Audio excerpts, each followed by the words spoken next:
Peace in Islam.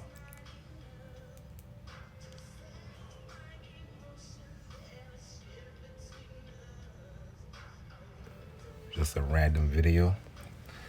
I ain't even got no title for this, but we're gonna straighten out AOC.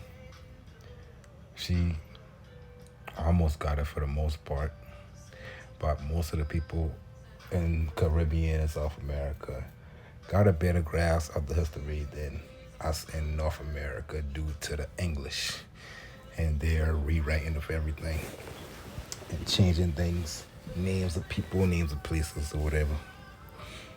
We already know that, but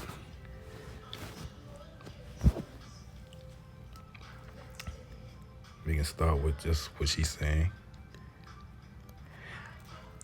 Off the top, you can see African Moors, American Moors, European Moors, not just African Moors. And plus slaves, you got European slaves, slaves from Asia, slaves from other parts of America. Whatever the Spanish brought to their plantations, wherever it was that they fought there to bring the captives to their plantations in the Caribbean, in the Indies, as they called it.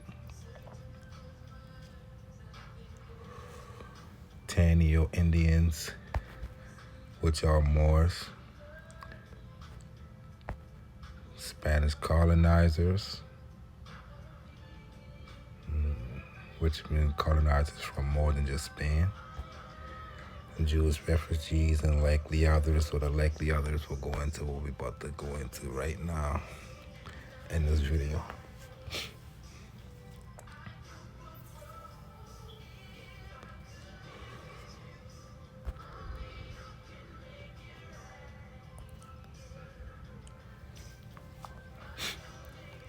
These are three different depictions of navigators and what they saw when they came.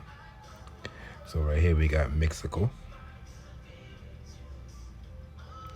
As you can see, you got Moors everywhere, all in the windows.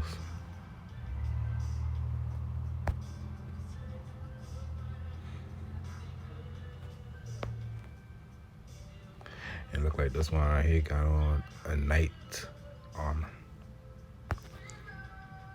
And up there they got on like robes. But pay attention, look at the buildings. When Cortez show up in Mexico, he already been like those buildings built in Andalusian fashion. Then you got Sir Francis Drake in California. Again, we see the Moors.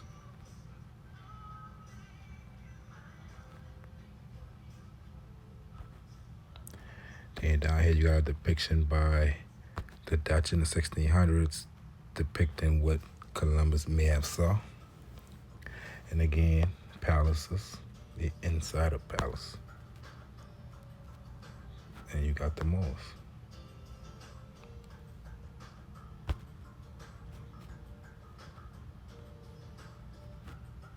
Again, showing that history books paint their own pictures in the English narrative, have you believing that they came over and find wild, savage men with teepees and stuff like that.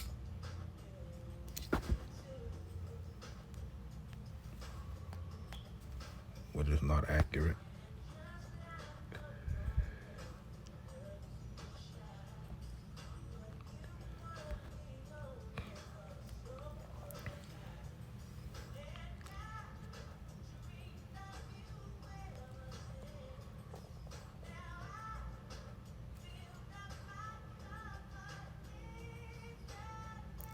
We're gonna see this, what she mean by the Portuguese. The Portuguese men regaled to the eastern part of the Americas. Let me look at it on a map. Regardless of the fact that Brazil had not yet been discovered, at least officially, the Catholics, contemplating the damage caused by Juan II, the mandate of Alexander the Fourth, which is the treaty that split the Americas, whose conquest was reduced to the eastern end of the American Levant, the justice amending it.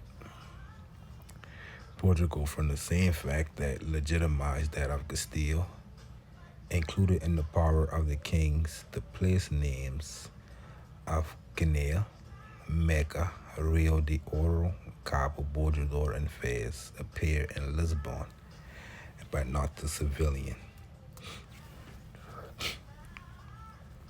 Which means the Portuguese been using the original names and not the Castilians.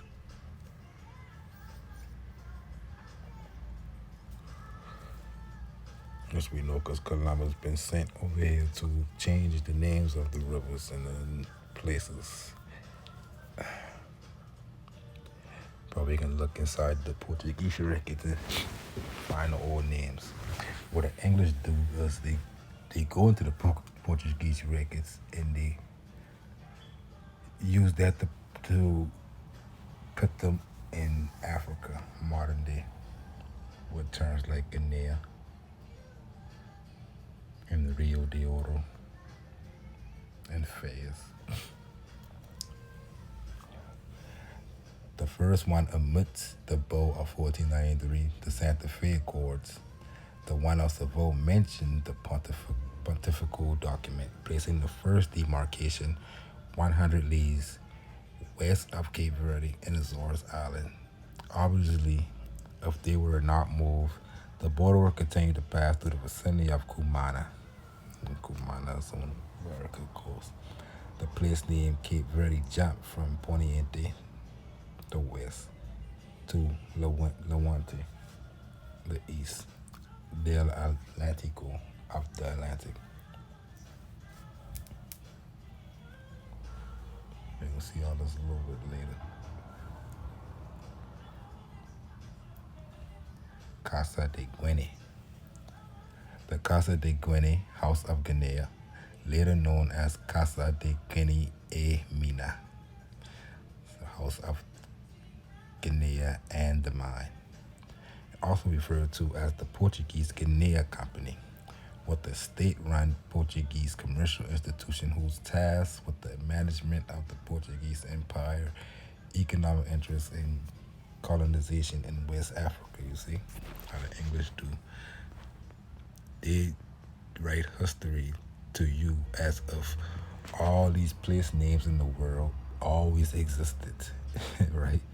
Which is ridiculous for any scholar to even think that that's how stuff is.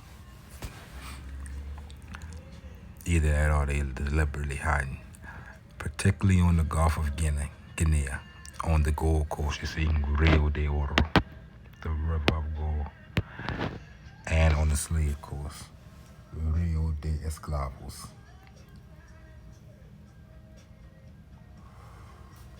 But that's how I believe they know what is up right here.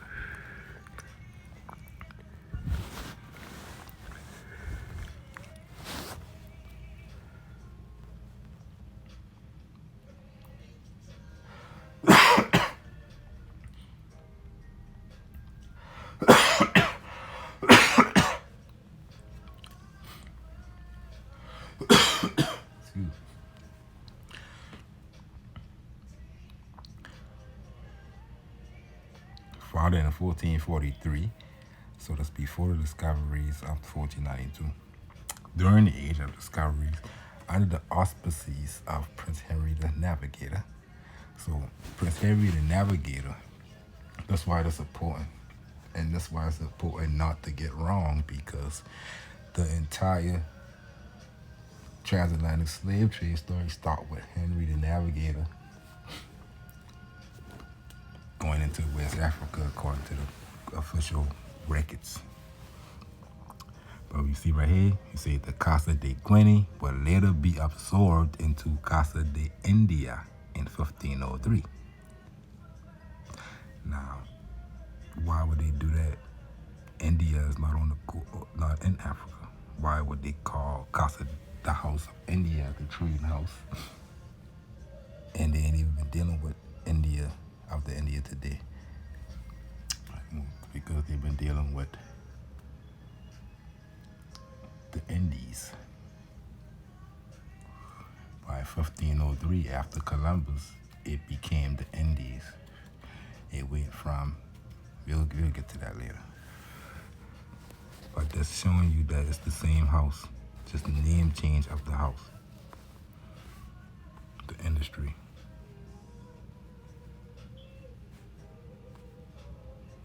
It changed hands in 1503 from Portugal to Spain.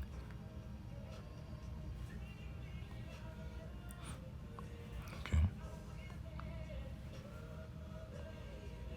They like to slide the slick stuff at the bottom, but they can't be retarded to think that they're going to change a house on the coast of Africa to something called India. But in the Caribbean, we can see that. The Caribbean, the islands was called the Indies.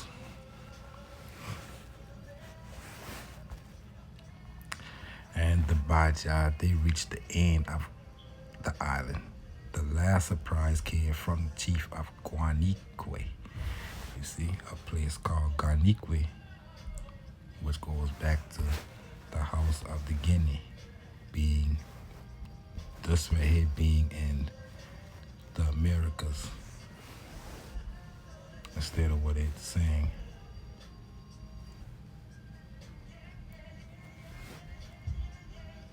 Believing in us will put you into the official story where they got you from West Africa. That's the story, right?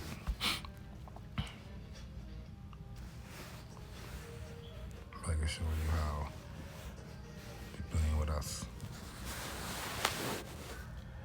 So the chief of Guanique, covered with jewels, followed by his wife, children, and courtiers, he climbed into Columbus' caravel, ready to cross the sea to meet some kings, who sent their minions across the ocean to annoy peoples who were happy until his arrival in Bernaldez. I don't think I got the rest of that, but just keep an eye on this word, Guani.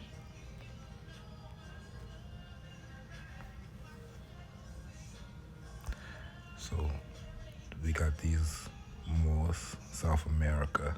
They haven't meant that in this pen, so they try to minimize them. They say they got a Don as a title, native title, a Don, but still try to say they've been shipwrecked Africans who ended up in South America some kind of way. You couldn't just been here, right? I don't know if you're the same three, but that should look like it. They got their own money, which goes to show. They ain't just no shipwreck Africans. They had a system. Moors in South Carolina. It may not be generally known, and the reason why, because that name been out of use for generations now. So don't expect your grandmama to know, or your great-grandmama to know what it is. It even went through the term blackamoor before it disappeared out completely.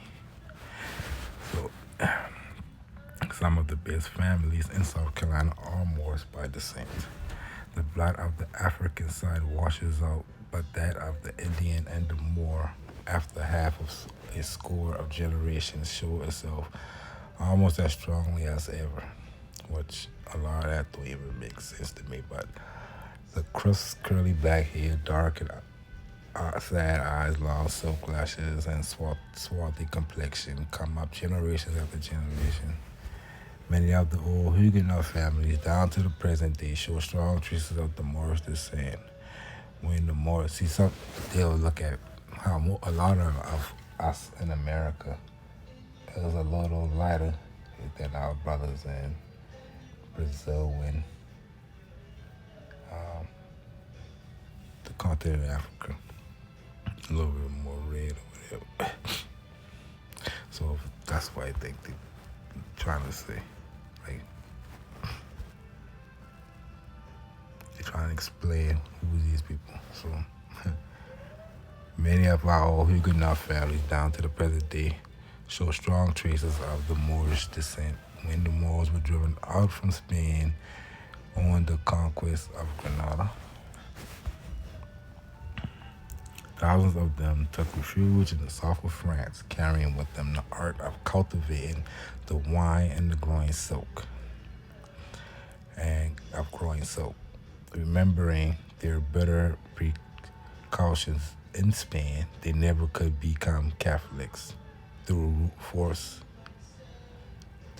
by their position to renounce Mohammedanism and become Christians. So Charleston, the holy city, as I did my research, most of the Moors here was under the Christianity and had slaves.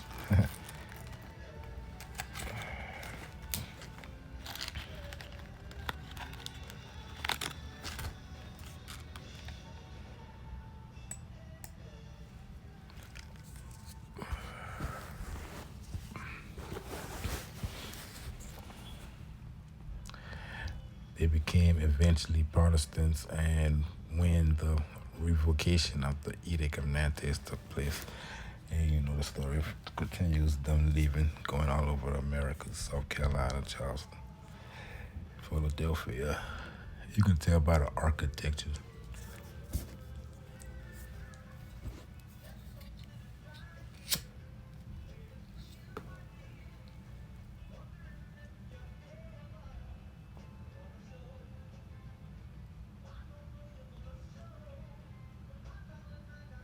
But at the end of the day, old France and New France have always been satellite kingdoms for a long time away. They hardly even pinpoint the beginning. We want to look into that too when we see the French coming through.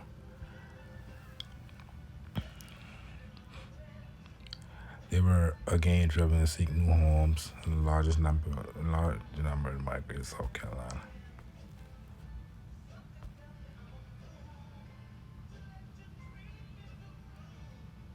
And that's why we got a French Quarter almost everywhere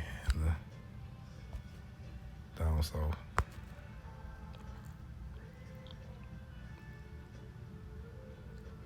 And the Spanish Empire and the independent republics established therefrom slavery or semi-slavery also continued from the late 17th through the 19th century.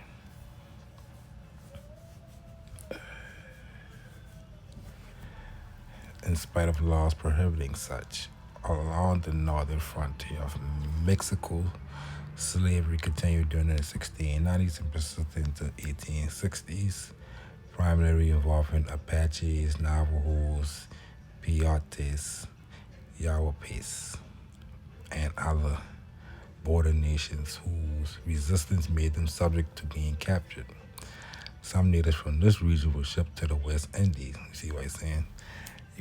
Wherever wars happen, they would have just shipped them to their already established plantations, wherever the ones they wanted to send them to. Usually sold. And this goes for any group of people, no matter what complexion it is. Anybody you can see. It's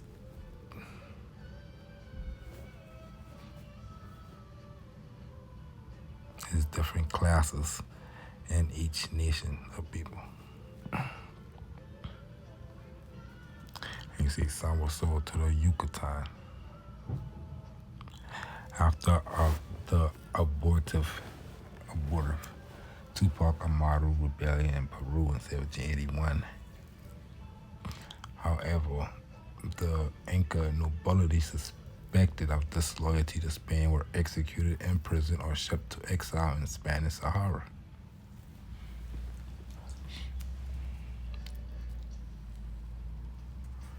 So shipped in other places from America.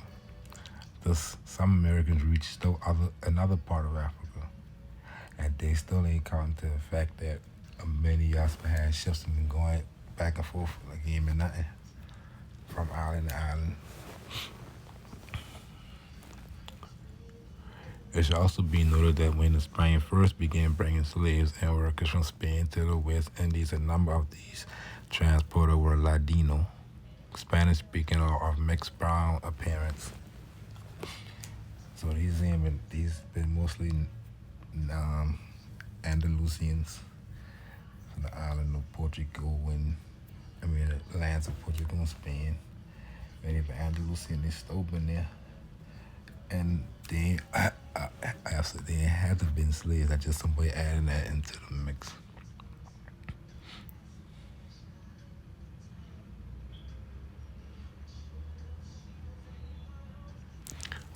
As we can see a lot of them left on their own.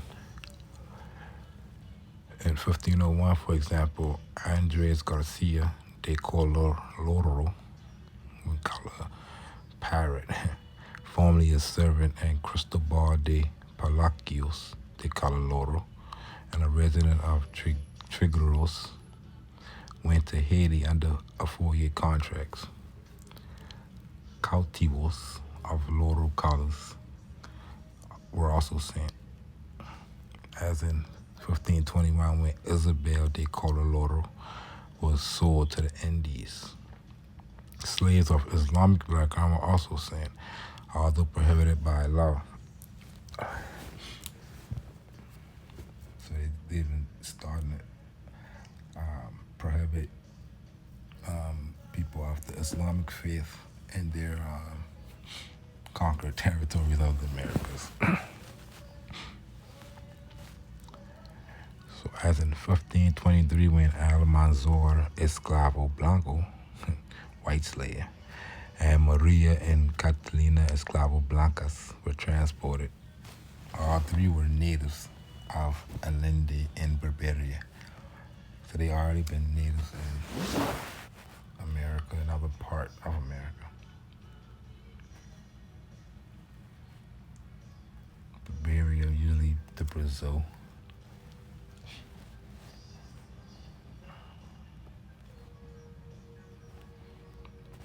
So let's read about them. At the center is a coffee-colored man with a Shakespearean goatee and a penetrating gaze. His light brown eyes and what appears to be a streak of gray hair suggest the wisdom of an elder and the pride of an accomplished warrior. An inscription above his head identifies him as Don Francisco de Arobe. 56 annals. The Spanish title Don, in this case signifying native lord. So already showing that he already been in America, but he most likely had connections with Moorish, Europe and Africa, being he been noble. On either side stand peering over his shoulder two beardless youths of similar complexion, eye color. Their grace is slightly elevated across the frame on the left, but significantly to Don Francisco right is Don Pedro, 22. So they trying to guess the age, I guess. Or they already put the age up there.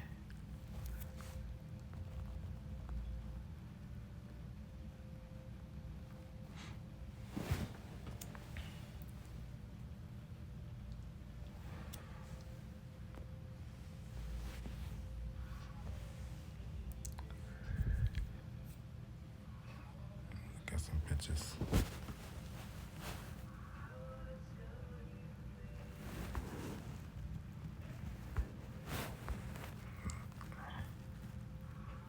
That's very interesting.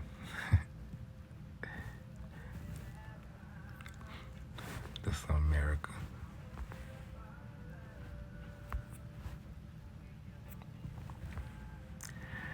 We got an Espanol. We got Amora. Which created mulatto.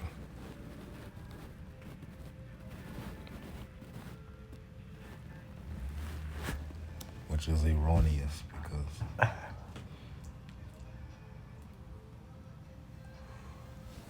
little guy stole a motor.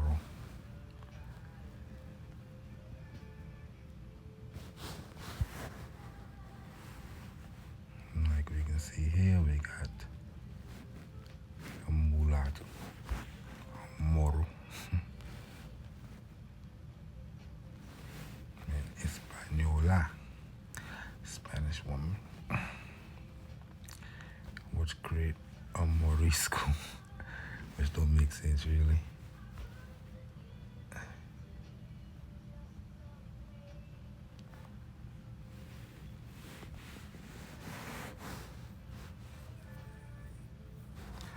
I'm just going to show how America, everything is relative. You got people who call you things, and you got another group of people who call you things in a different time period. You got one group of people call you this, and then another group of people call you that in the same time period. The only person who right is you.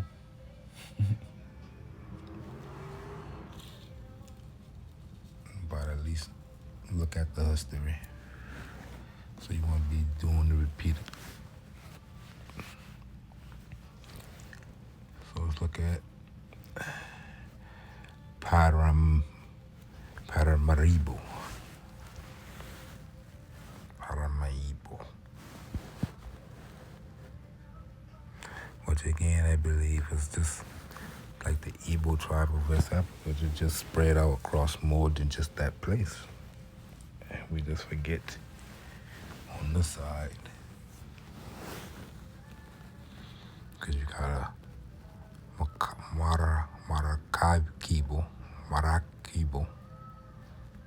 That's a whole different one. We got Igbo at the end, suffixes. They call them bush blacks, bush Negroes. Osage Man's the chief, or as the European called them, bush Negroes. We in America, right? I can't see how all these people come from Africa and end up being the chiefs and stuff like that.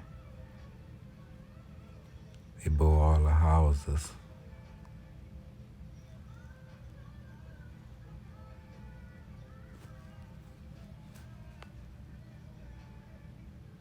Arawaks and Caribs, or Caribe Indians at Suriname. So you got different Moors, so-called Indians rolling up in Suriname, Brazil.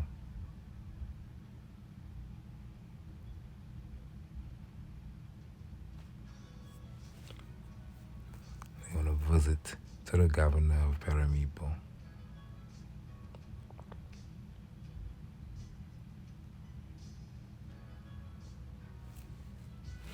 Interesting to say the least.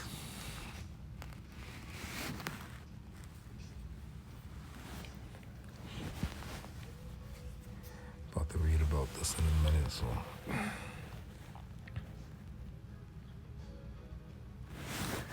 This right here, Calais is Cadiz on this side. A lot of stories that deal with Cadiz happen right here. But it lost us today because we don't got that there no more.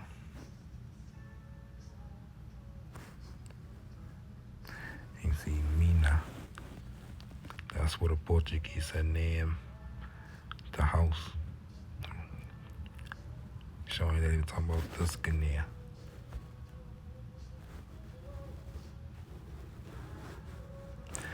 El Dorado is important too to remember and go do some research on, because allegedly the 1666 story happened with the Moors who came from El Dorado on ships. So that automatically put them here instead of Africa. As the British and the Englishmen tell us, 1666 and 1619. That's why I don't agree with the 1619 project, because they ain't even right. Trying to give you a beginning date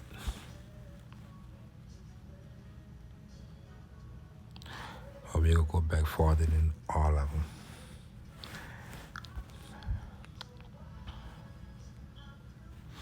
And it's still Granada today.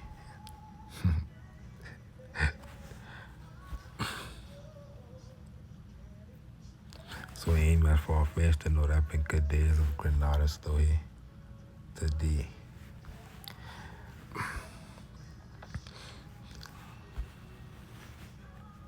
Santo Tome and Portland. And the Cape Verdes. 60% hottest ain't up in the middle of the ocean. A lot of these places ain't up in the middle of the ocean. You can look at the islands of Tenerife and Gran Canaria.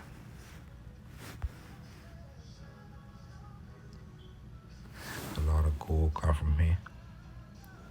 New Spain, Hispaniola.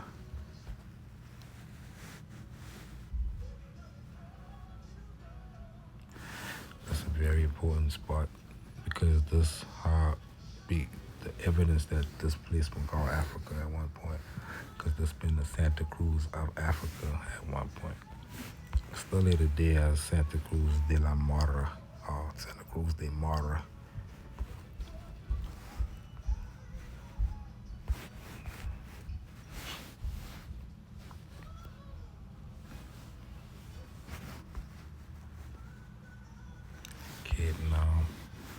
Carthaginian. But this will, they got the wall that split the two sides. There are a lot of stories that happen that split the two sides that go back to ancient texts. What are they talking about? A place, Carthage, and they got a wall splitting two sides, two kingdoms. Panama Canal. The land of the Canaries. Canarias.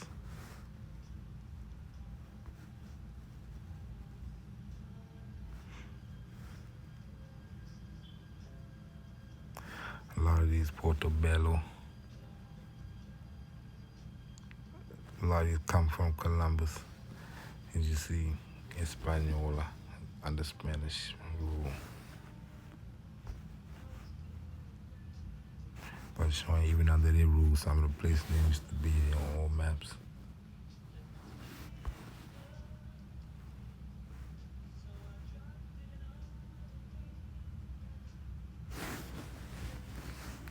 Some of these is ancient, old, changed.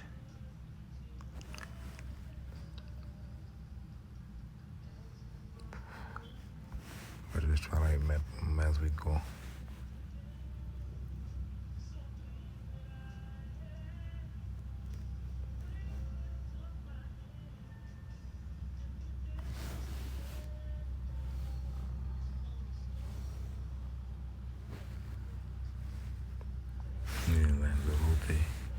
The first conquest.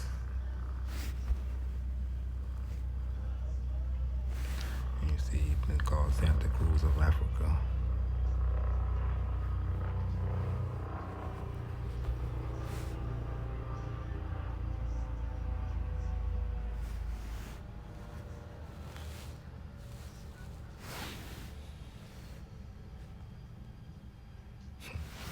Always been Granada.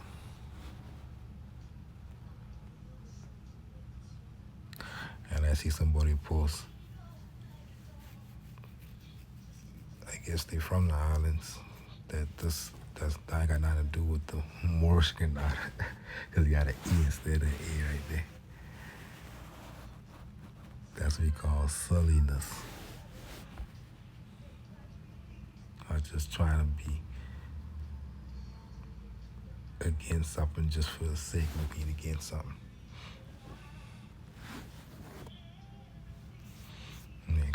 Santa Cruz de Mara today, right next to Tamari.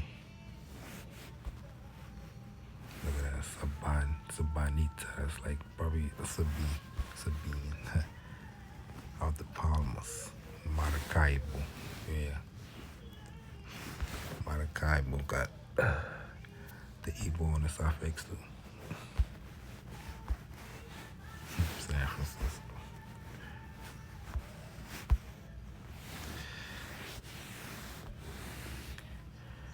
Jalil Suwaid Badilu in his book The Indigenous Woman and Her Society indicates that there were several leaders from Boriquin Island.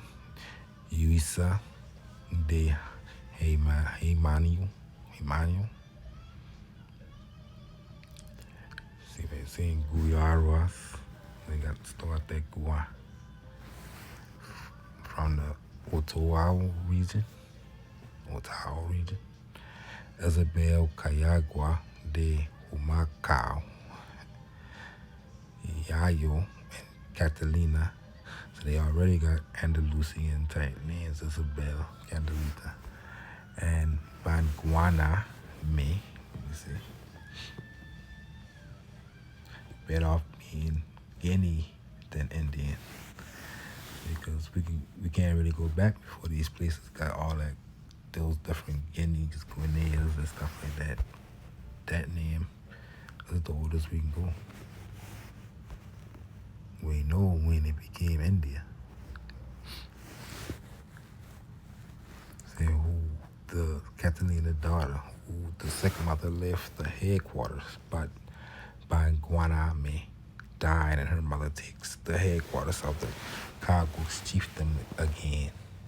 So you see, a lot of the times when they tell you the Spanish came over here and take over everything, now ain't true really.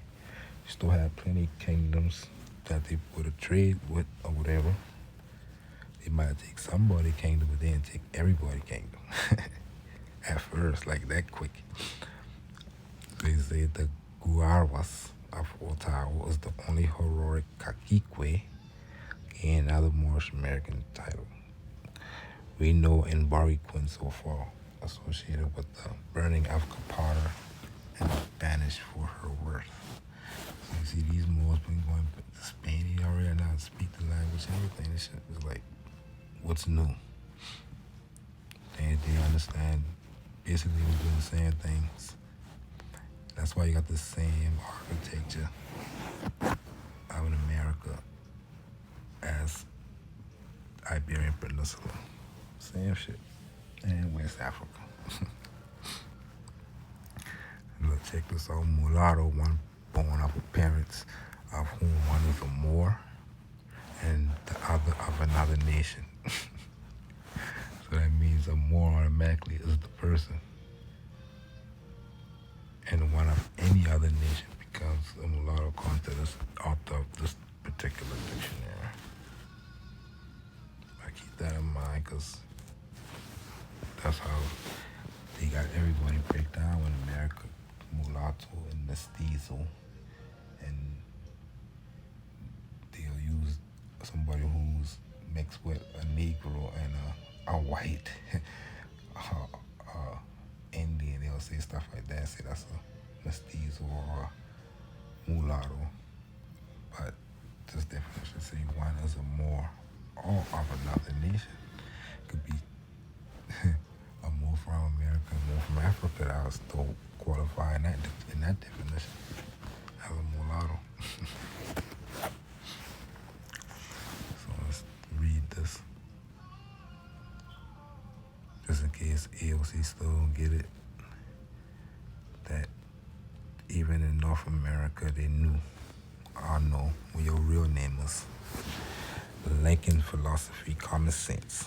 So Lincoln, the Union is much older than the Constitution. It was formed, in fact, by the Articles of Association in 1774. It was matured and continued in the Declaration of Independence in 1776. It was further matured, and the faith of all the then 13 states expressly plighted and engaged that it should be perpetual by the Articles of Confederation in 1778, and finally 1787. One of the declared objects for ordaining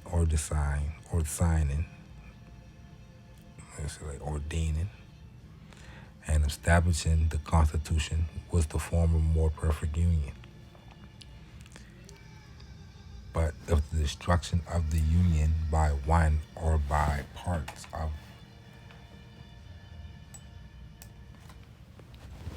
part only of the states by lawfully possible. The Union is less than before. The Constitution have lost the vital element of perpetuity. So that's the idea of what a Constitution is. Lincoln challenges Taney's historical facts. Now this Justin Taney, he caused a ripple effect that did a lot of damage to us in this country for about 100 and some years already. A long time, put it like that.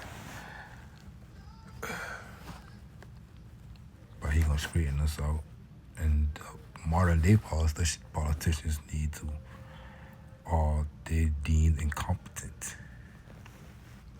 Watch what he say. I have said in substance that the Dred Scott decision was in part based on assumed historical facts. And he's saying that assumed historical facts. Before I even read this opinion from him, I already know that just by the words of his opinion, which were not readily true. And I ought to leave the subject without giving some. I ought to not leave the subject without giving some reason for saying this. I therefore give an instance or two, which I think fully sustains me. Chief Justice Taney, in delivering the majority opinion of the court, insists at great length that Negroes were no part of the people who made and for whom was made the Declaration of Independence or the Constitution of the United States. And that's the idea in our collective conscience right now in the country, in the several states throughout. People would say, we'll read the Dred Scott cases, clearly say that Africans will never be, or African or Negroes would never be, or would never were included in the Constitution or Declaration of Independence. It's in a quote-unquote white men, right? But again, without even Lincoln telling us this, we can look at the organic Constitution articles and we'll see they don't much use the terms Negro, white, African, none of it. They say the people of the United States. So it's saying so.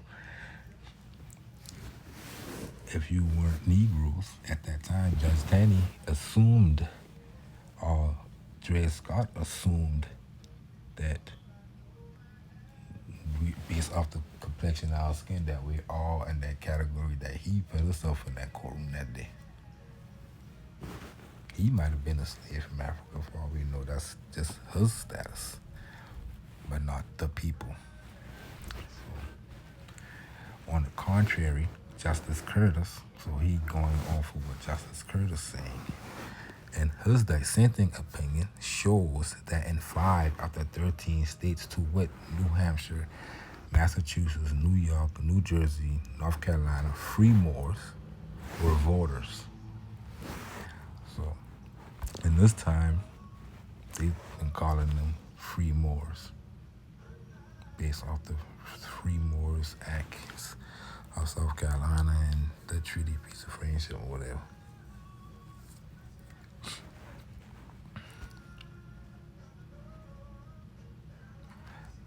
But Judge Taney called them Negroes, which would be true that Negroes wouldn't have no status to say they establish any Declaration of Independence or Constitution.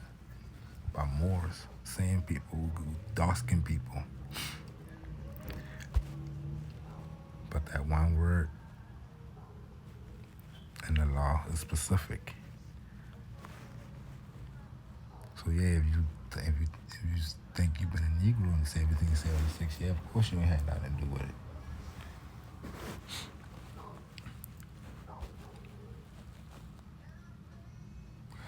But leaving that leaving that hanging as the opinion of the Supreme Court like that caused a whole lot of bullshit to come after it.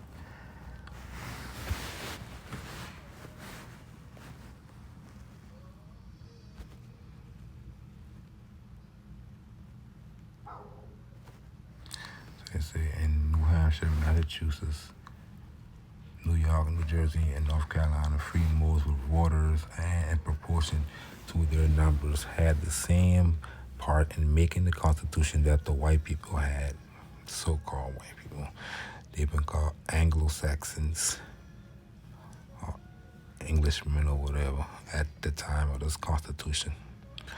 He showed this with so much particularity as to leave no doubt of his truth, and as a sort of conclusion of that point holds the following language.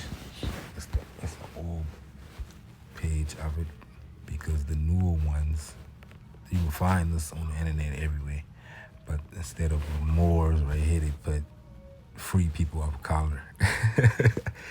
They changed it.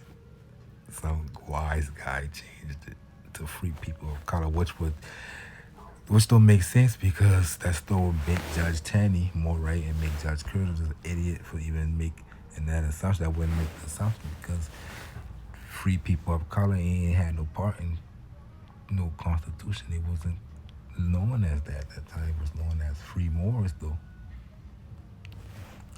evident by the Such Free Moors Act and Treaty of Peace and Friendship.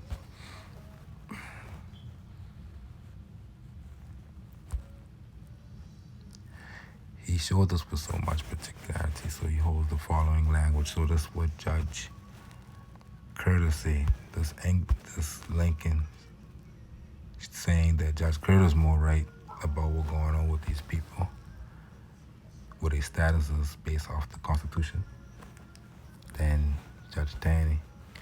So Judge Curtis said the Constitution was ordained and established by the people of the United States through the actions in each state of those persons who were qualified by its laws to act thereon in behalf of themselves and all other citizens of the state. In some of the states, we have seen Moorish persons were among those qualified by how to act on the subject. These Moorish persons were not only included, see, that's more legal in English law. If you use an English law, Moorish person would be more right, because as a Moorish person, that's a sovereign person. It would make sense that those people who establish in the United States of America would be free people, sovereigns doing that. Goddamn, no slaves gonna be establishing nothing. These Moorish persons were not only included in the body of the people of the United States. So when they say the people of the United States, that's what we're talking about. By whom the Constitution was ordained and established. But in at least 5 of the states, they had the power to act, and therefore did act by their suffrage upon the question of the adoption. So they settling the question about who this 90 million people, as he called African American. They going under the Dred Scott, though. I guess government officials, play games with you. And that's reparations right there, just for disenfranchisement from the Dred Scott is on to now. That did a lot of damage to their own citizens, which proven by this right here, people of the United States.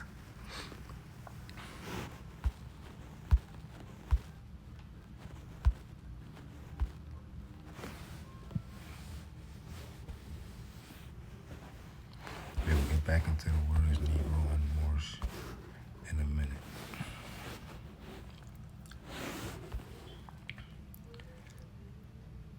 But we gotta deal with this too, because they'll try to say, well, you can't be Moorish. But you got a bunch of people running around with the status of Jewish Americans, though, right? That get to be legally, just like she said at the beginning, Jewish refugees. That get to be a legal title that put you in the family of man and international protections of law. So you can have one group of people who get to use their historical understanding, name of free peoples, and they can't, and then say you can't. In fact, telling you can't, you can use the laws that they codify in the United States, the anti-Semitic laws against them, because hating on anybody Moorish would be anti-Semitic. So the Bible informed us about Solomon's navigation at the beginning of the first millennium. Gifted for trade, he partnered with Hiram de Tiro of Tyre,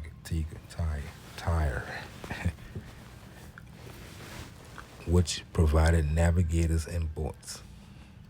Jews and Phoenicians, Moors, put together two fleets, that of Ophir, who were traveling for 12 months, imported 666 talents of gold, precious stones, and wood from Algumen. That's a tree. And that's a name that they used, a place name that actually went into Moorish history down the line. Never in the land of Judah such would have been seen. Tarsus, who was sailing for 3 years, in addition to gold, brought silver, ivory, apes, peacock species, and ointments. Couriers of the Queen of Saba, country of Ethiopia, appeared in Jerusalem with the gift of incense, stones, and precious metals to meet the promoter of the business. Reciprocal inclinations emerged from the meeting. Solomon making a 3-year trip to return the visit, remembering the passage of the island of Saba, one of the virgins. That's what he's showing right here. That travel been going so far back anciently to Americas.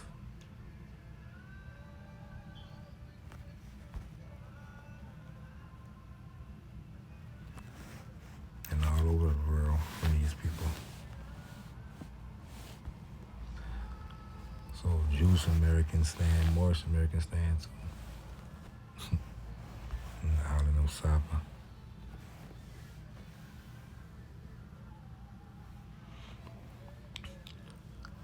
And they set up Moorish kingdoms, Safi, Morocco, Marruecos, the region of Morocco, Madeira, Ethiopia, and Guinea. Again, all the understanding of this history get wiped out. So basically, if you think about it, American historians always skip past years like 800 BC, 900 BC, 1100, 1200, 1300s, and then they jump to 1492. But what been going on in 1365? I know people got boats, people got paper and pen, writing books. What been going on? Nobody ain't got that history, but we got them today. The reason why they don't got them because they'll see a book in 1236 that got Safi, and they'll go, and their mind will go to Africa. So that means you lost your history on the side, based off words, name changing, the name change dance. It's that simple.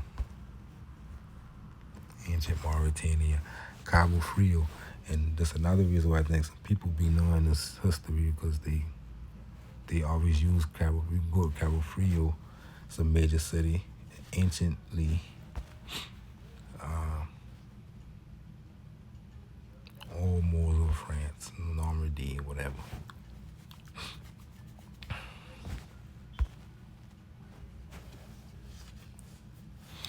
You see the Punta de Allende they were talking about earlier. Right next to Paraíba that we saw earlier. Paraíba.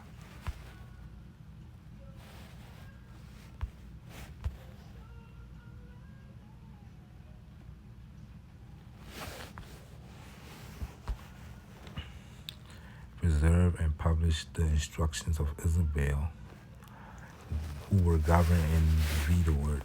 and vendor, govern and wait all the time. I don't know what I mean. Their similarity with those that he supposedly gave to Columbus is evident, noting that the natives voluntarily agreed to pay the outcasts of the crown, which they gave to the Moorish ancestor kings.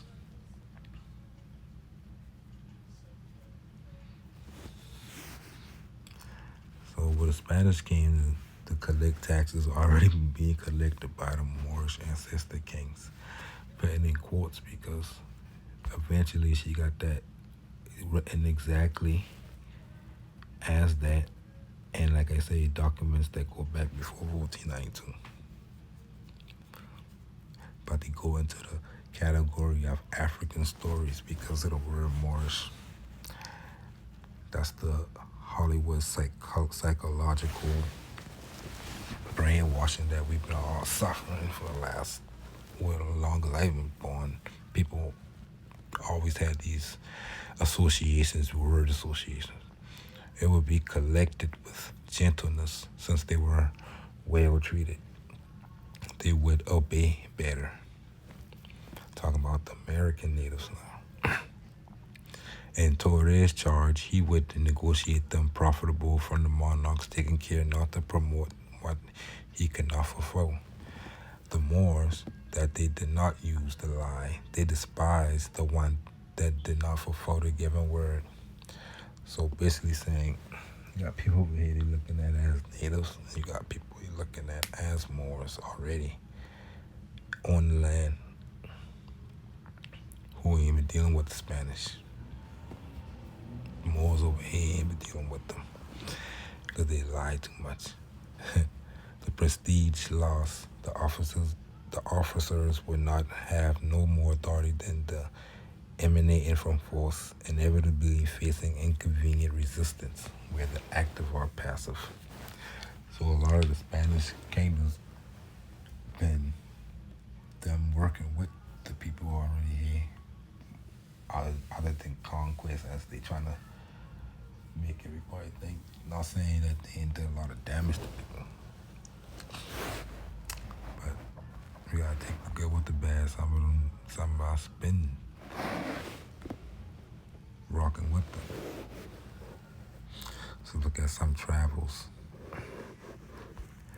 So we got a Bististas La Cosa. Look him up. He made some travels, and he landed at Santo Domingo in Uraba and Cabo de la Vela. And that's according to his travels. The names place we see, we'll see the name place change based off different navigators and their stories. In the Treaty of Tordesillas, what they were talking about earlier, let's see, as the text.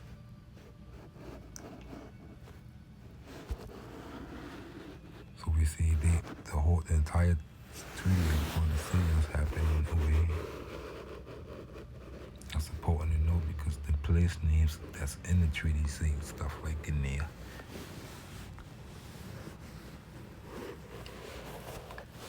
So we got a 1497 travel.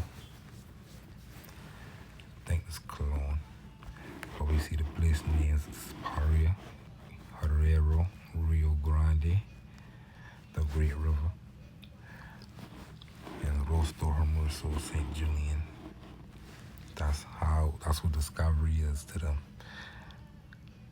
Mapping out things, naming mountains, rivers, and things. That's a very important thing to do too. The Normans, Los Normandos, and 1365. See, these stories get lost because nobody want to say anything happened before 1492. So we see they already calling it Cabo Verde. They got the Petit Dieppe, Manigueta, and Mina Amai.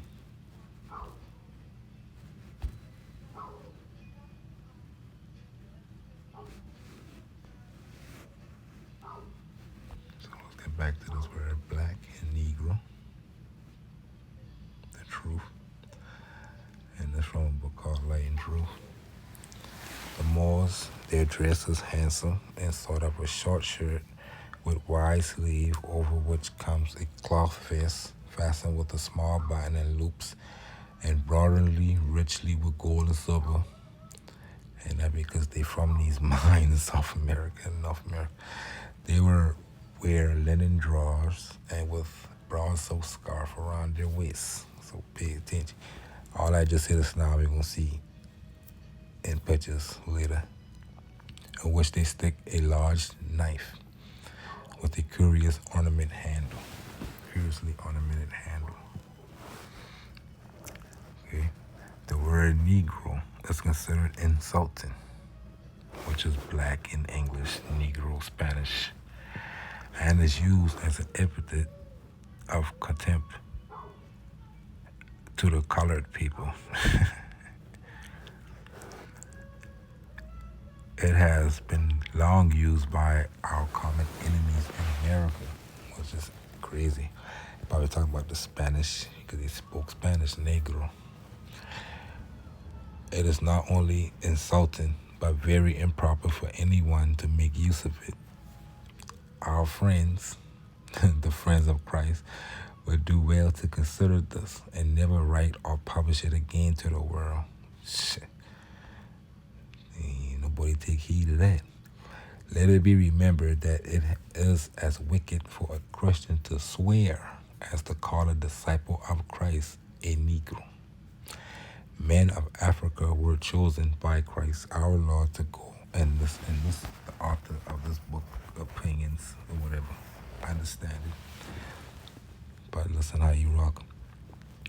Men of Africa were chosen by Christ our Lord to go and preach the everlasting gospel to every creature, which is historically accurate.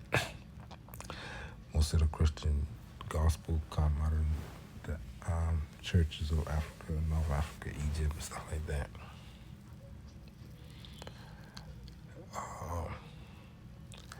See the sons of Africa who came to Antioch preaching the Lord Jesus. Acts 11:20. Men of Cyprus, an island of Africa, and of Cyrene, a city on the Mediterranean in Africa. So he even put Greek, ancient Greek in there. In the 3rd century, the Church of Christ was ably defended by the celebrated sons of Africa. Origen and Cyprian, learned Christian writers, commonly called fathers, and Saint Chrysostom and Saint Augustine, learned and eloquent fathers in the Church of Christ, and many others. That's what I was saying earlier about Christianity. We don't really got a good understanding of the history of that. I am authorized by the word of God to say, whoever make use of the word Negro, applying it to us as a people, after the light and truth have been proclaimed, are neither friends to God nor man. So that's deep. I say unto you, inasmuch as ye have done it unto one of the least of these, my brethren, you have done it unto me. Matthew 25:40. To call a person a Negro in the East is expressive of the highest contempt. And he going off a story that happened when a war kick off based off somebody get one of the Moors over there and call a Negro. Well, the dark-skinned Spaniard is proud of his descent from the African Moor, who first taught Europe the use of the Arabic figures.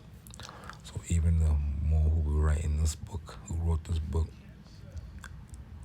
already lose the understanding of Moors being from everywhere. Well, he did say the African Moor, so I guess he qualifying it. Who first taught Europe the use of Arabic figures, etc. The Arab of Africa, the most majestic of men, with his piercing eyes and flowing beard, is the descendant and representative of Abraham. What I want you to get out of this is how he telling you that Negro was a word used for contempt. So that's black, same thing. You can translate into any language, it's still the same word. So let's say G.A. Rogers. When white slaves arrived in Charleston, South Carolina from Ireland, Negroes or blacks. You already know J.A. Rogers comes from the era when Negroes be even cool because at those times. So, speaking of Moors in their time, they speaking as from themselves historically instead of at the now in the present at that time. Even though during the time of J.A. Rogers, you had Moors running around B&L. You can find newspaper clippings of the people saying this proclaimed Moor or whatever don't want to drink from the white water, no black Negro water and stuff like that. They've been bucking Jim Crow like that don't apply to me, which was true because they only apply to Negroes. Technically, you would have to think that's where you was for that to even apply to you. But they go to show how history painted itself different from different points of view. Say would crowd around, Negroes would crowd around them and pretend they were going to buy them. The Irish would cry to the white people. So I guess other white people. All masters, all Jews. So again, you see, don't let the black or Moors buy us at all. So he calling them Negroes and black Moors in the same paragraph. But I guess if they buy and slave, they Moors and not Negroes. Might be Negroes to other people. But they free if they buy and slave.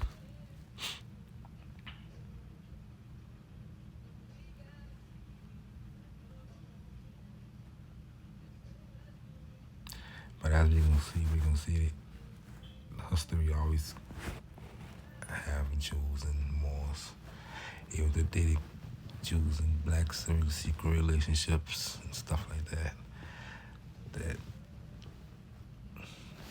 it's insane. You see the treaty of Tordesillas show Portuguese and Castile, Spain, and Guinea, the Guineas, where the British, Dutch, and French came later and claimed, just like the Portuguese and the Spanish did.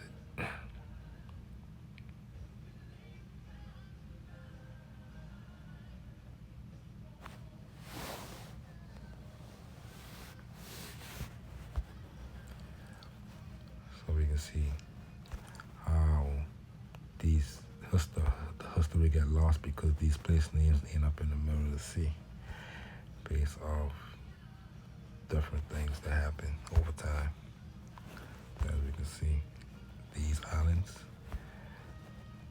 hold a lot of history that happened in these lands.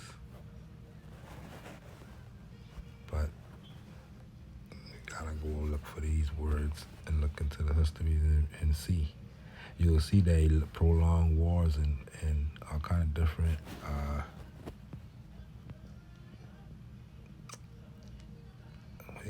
topography and a whole lot of things out of place that wouldn't be happening on these low ass islands. These low ass islands ain't even important to have that much history. We got tons of books talking about wars in Tenerife and stuff like that that go on for centuries. Like this, the Conquest of Gran Canaria. We got Gran Canaria. And we got Gran Canaria. Somewhere over here. Right there. The Isles of Gran Canaria. And the Isles of Gran Canaria. Wikipedia, of course, they talking about this off the top. Even if they ain't, they is gonna tell you. They talking about those islands. That's what they used to do. See, on August 27, 1478, and that's before Columbus, so yeah. The Catholic monarchs appointed Pedro de Algaba, governor of the now 8 conquered islands of Gran Canaria, sending him to mediate in the confrontation between Captain Juan Redon and Dean Juan Bermudez, which we probably get Bermuda from, who knows, heads of the Conquest, and that had delayed the company. The new governor arrived on the island at the end of 1478, however, instead of resolving the conflict between the leaders of the campaign, Agaba ended up taking the side of Dean Bermudez. So that's a clue that they could most likely talking about this Canaria and give the name Bermuda from him.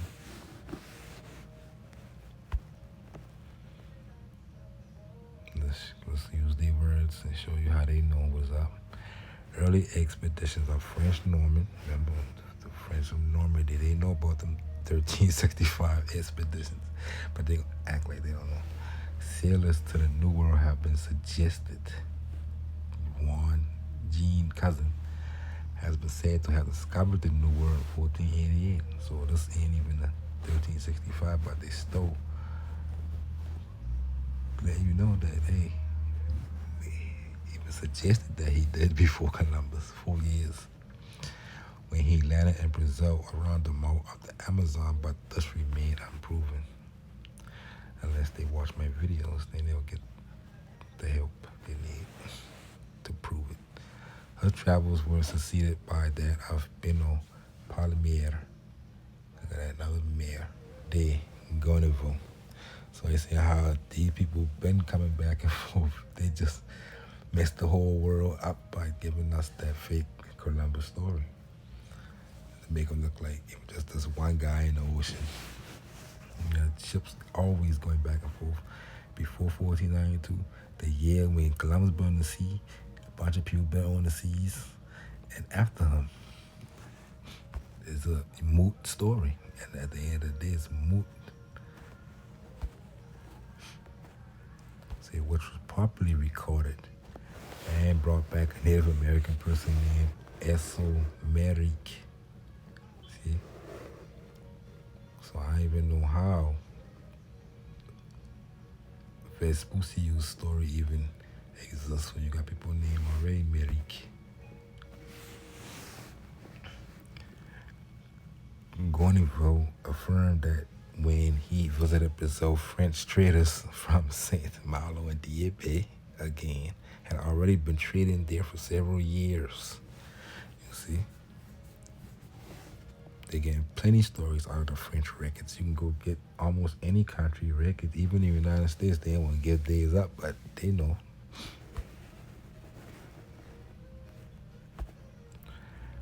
The French continued to trade with Portugal, especially loading Brazil wood, again, algumen, Pau Brazil, for its use as a rare dye of textiles, and that's where they think the name Brazil come from that wood, algumen, which goes back again biblical. In 1550, in the royal entry for Henry II of France at Rouen, about 50 men depicted naked Indians in a battle between Tupinamba, allies of the French, and the Tabajaras Indians. There's a bunch of wars that are going on between different Moors and part of Europe, Africa, and America. If you don't look at it that way, you be confused trying to say put people here and there. People already everywhere. Because there ain't been no discovery. All of a sudden, people in the BC era had globes. If you look at Mansa Musa on his, he holding a golden globe. So he had to already that like there is evidence that he and know about the other side of the Atlantic is he was holding a flat plate or half a globe if he thought that aiming over the horizon of the Atlantic. Atlas sitting on a globe. I don't know how old the statue of Atlas is, but if it's ancient, if it's BC, then that is evidence. France, Antarctique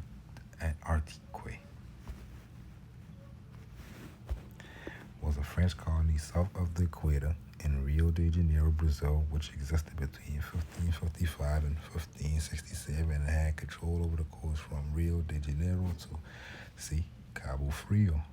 So they know about the original establishment that go back further. If they're going to start right there. The colony quickly became a haven for the French refugees and that Huguenots, stuff like that. I just know that just because these people ain't using the term black or Negro, that means we know the complexion of any one of these people. Even if they use the term, we still don't know. Technically. But we only should deal with nationality anyway.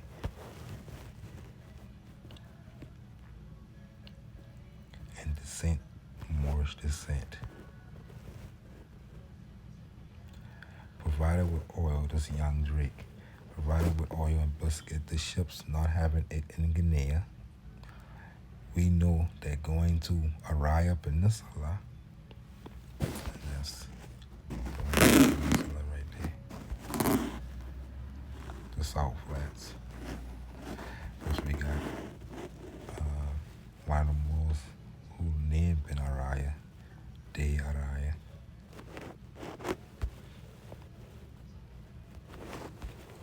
On those documents, which is evidence.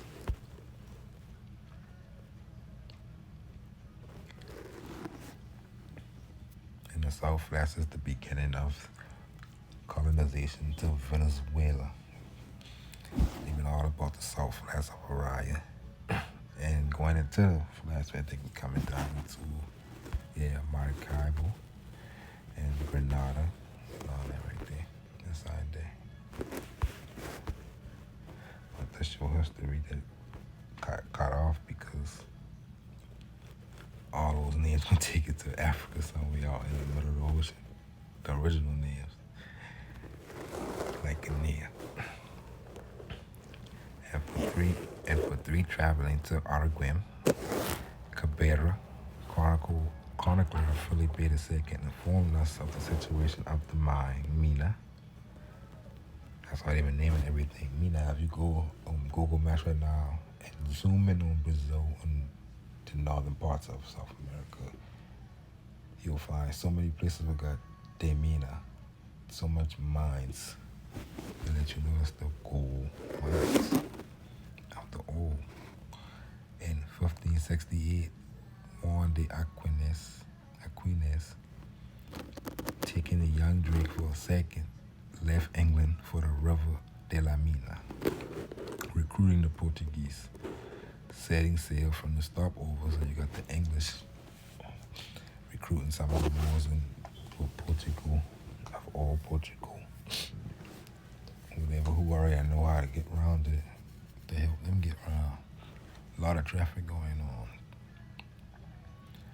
So they set and sail from but this 1568, so it's way after 1492 when people still calling it Guinea. Before now it's Guyana, French Guinea, and Dutch Guinea, I think still. Suriname. Suriname. Which was on the Guinea coast, setting sail from the stopover, which was on the Guinea coast, carried around Margarita Island. You know what's up there from Rio Hacha, which the later date is a modern map that I traveled. Traces so in Rio Hacha and Cartagena. They did not want to receive the emergent in Veracruz on September 15th.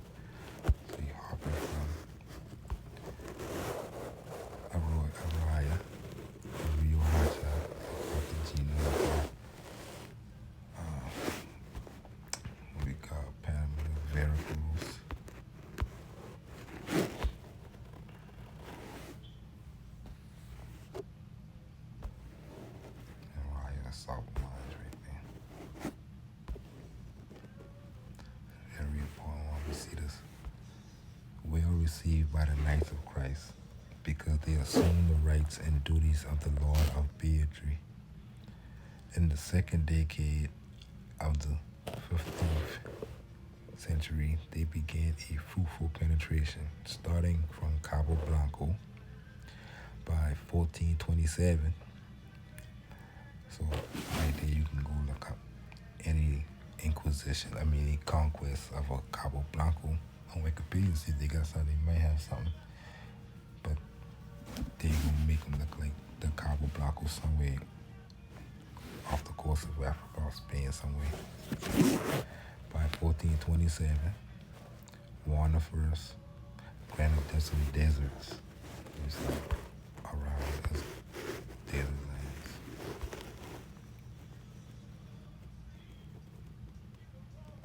But this 1427, Juan I granting of deserts gonna put you somewhere in Africa across the streets. Difficult to locate, 41 degrees. And in 1433, Enrique the Navigator, protected by the bull of Martin V, so we're already dealing with the bull of the splitting of the continent. That's why he granted lands over here. So you should be able to go see if he had any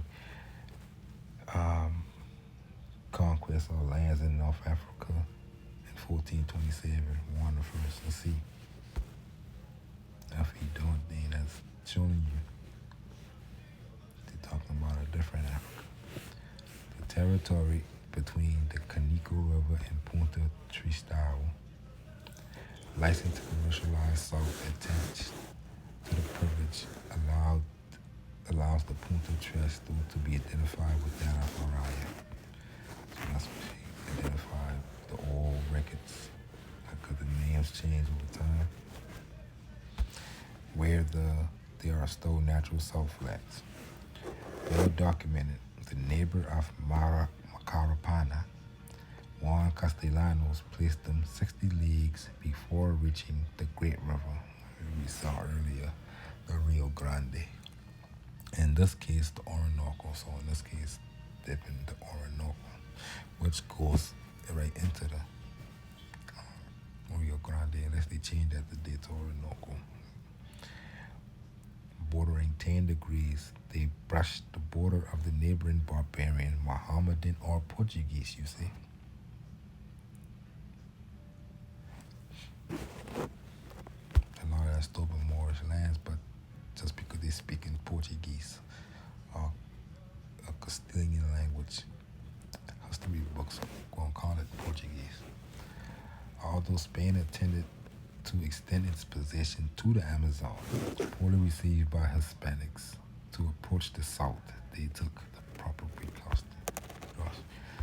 So a lot of them may have been dealing with the Spaniards at that time.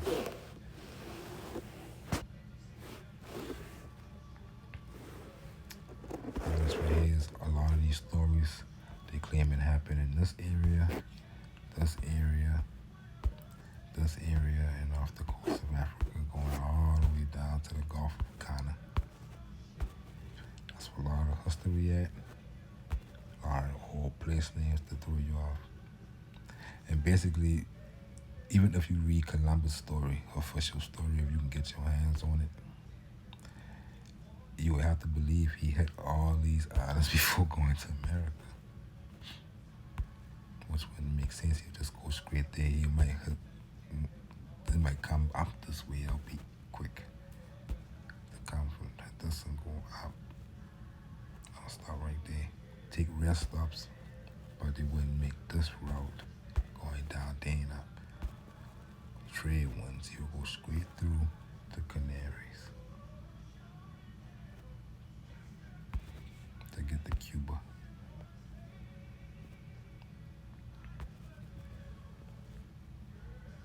So, you know, Guanahanu. The Guanahanu Island, the first name they got, which became San Salvador, which been the first name that Columbus named. First place name that he named, it was Guan Guine, Hanu.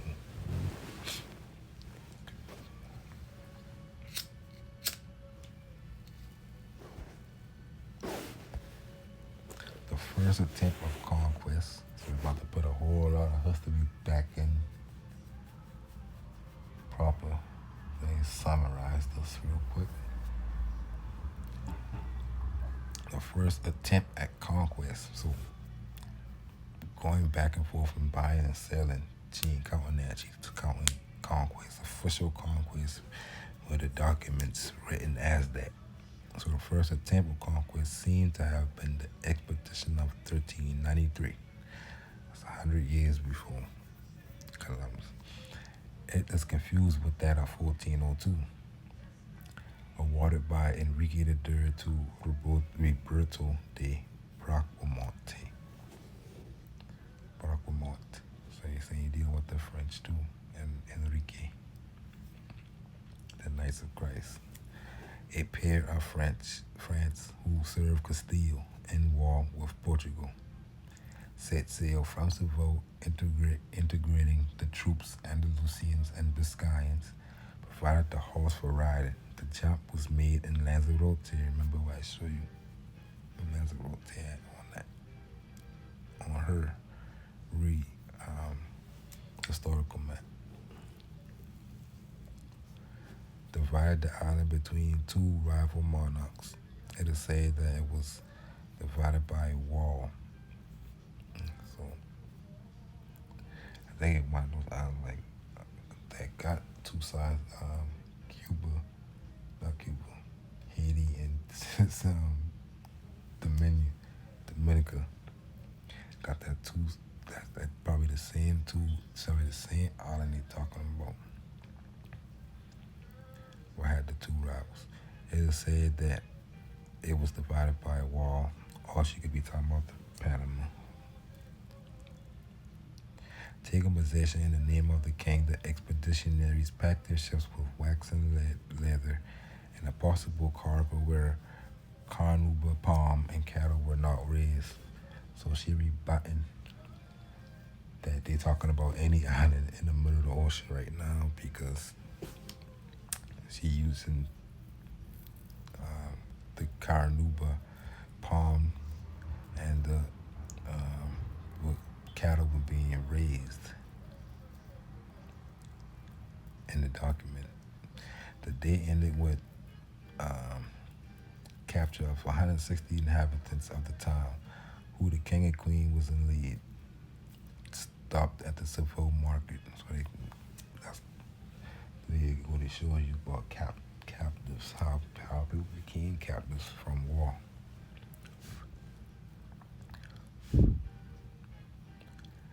By curious coincidence, the tradition went that year the Brotherhood of the Negrito was deemed at the end of Hussein Holy Week.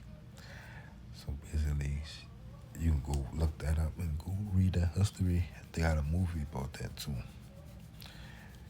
And you can go see where they put that they captured those inhabitants from. And look at the dates and the place names. See how they change things up. So we see in America, we saw earlier when they said they got the waist slash in their waist. She got her pipe in theirs. The abundance of America, the name of this. See, you got Moors, Christians in Brazil. Probably speaking Portuguese. Brazil. We can see the Andalusian, the Brazilian style architecture, and all these are French. Let me see. Portugal.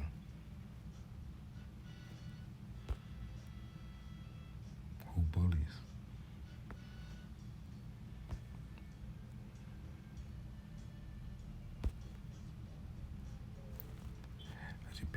Pay attention to the architecture, because you can see wherever you find these architecture is a part of the same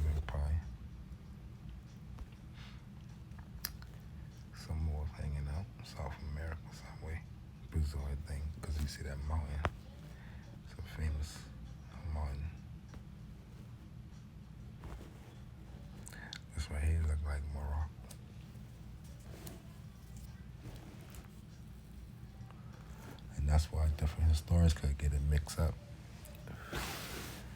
Believe they arrived in Morocco when they arrived from Brazil, from Mariecos. Sand basket weaving merchants.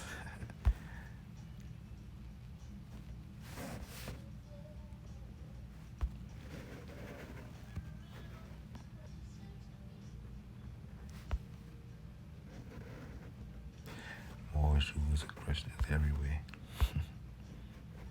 South America.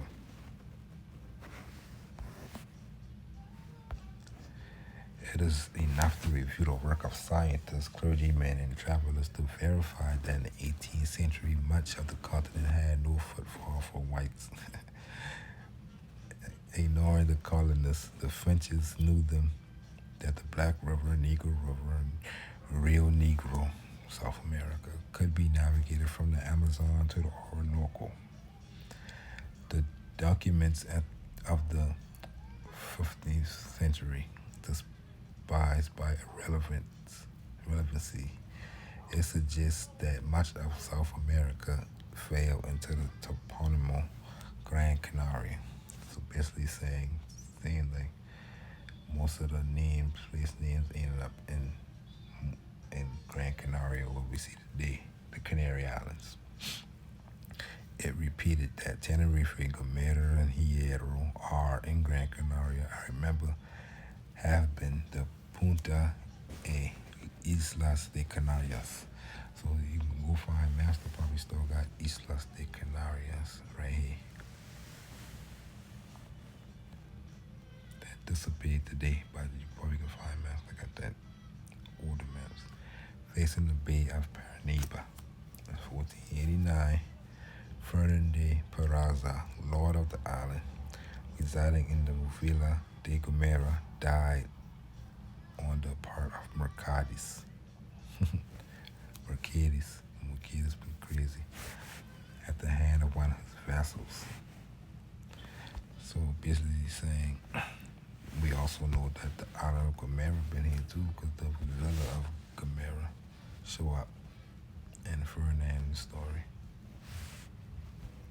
Knowing that been over here, near the limit that divided the jurisdiction of the manor, with the re-arrival of Gran Canaria.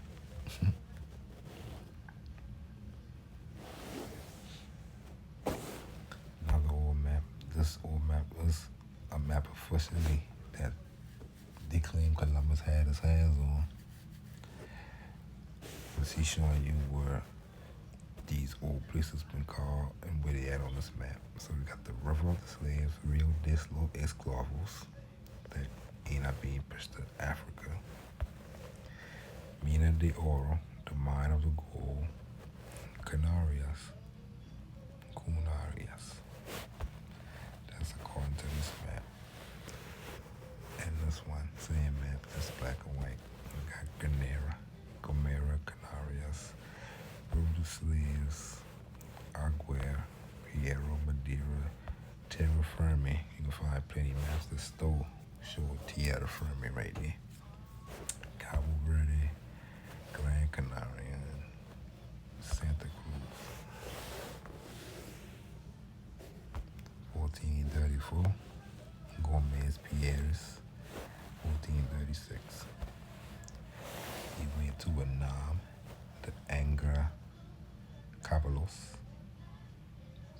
and in one of her documents she said, also called Angola. Rio de Oro, the river of the bull.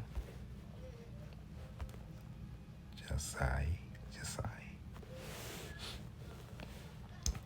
Boca de Serape, the mouth of the serpent. What you call Boca de Drago, today Draco, the mouth of the dragon today. Maybe that's where Drake get his name from. Sir Francis, probably from after going to the mouth of the dragon right here.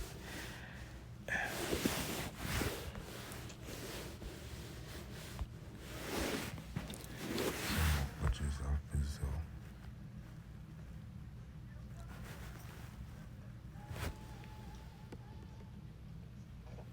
Just the region of Morocco and the Kingdom of Fez and all that too.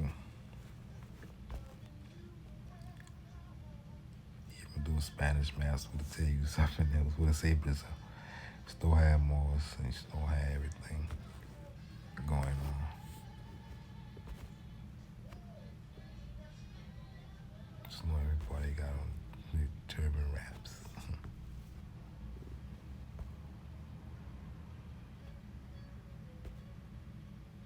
Bahia. Bahia means the Rome of the blacks. Basically Moors who've been operating as Christians.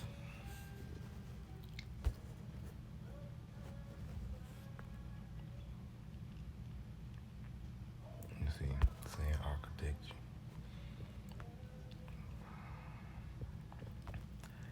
The Provincia de Barbacos, you see.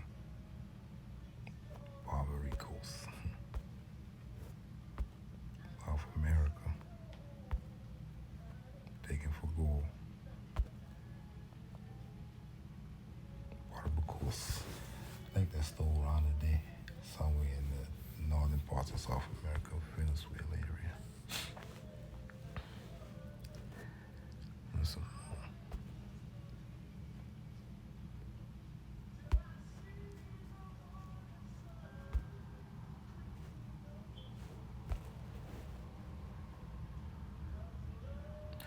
I don't know how home they can be.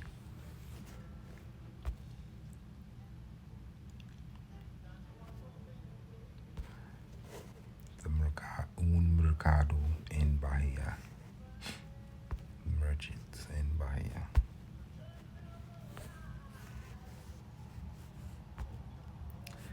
We got Africa and America. Like they showed earlier, we got the Moors who had the waistline, the sword in the waistline. This is a Mohawk. A Mohawk, right? Okay. And a red cape. Moors from everywhere had the red cape. They always had the red slash.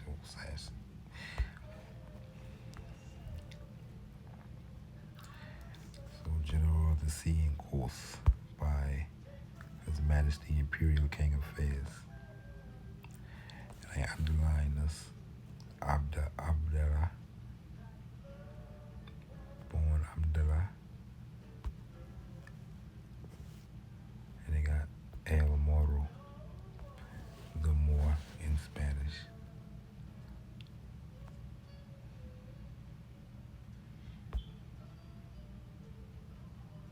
Just to show that that's what you've been being called.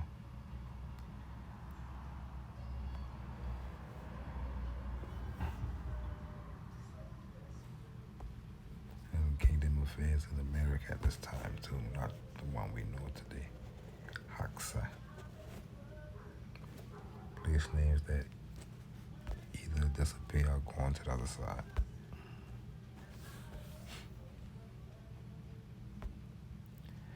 So you look at some of the English texts, old English texts,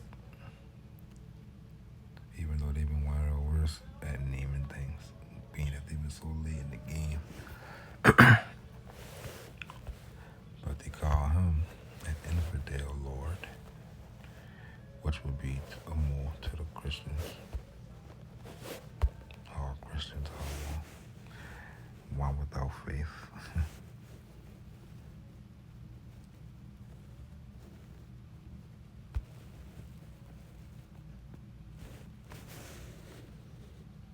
The term infidel comes from the Latin word infidelis,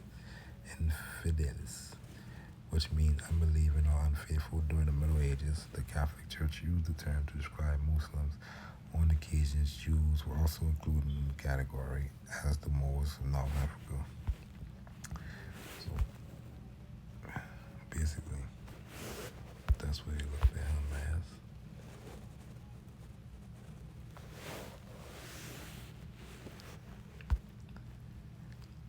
So, what they say, the partly grievously infested by the Indians, Cimarrones, and Moors. Just to show that even the English calling people over here Moors and Cimarroons, Cameroons.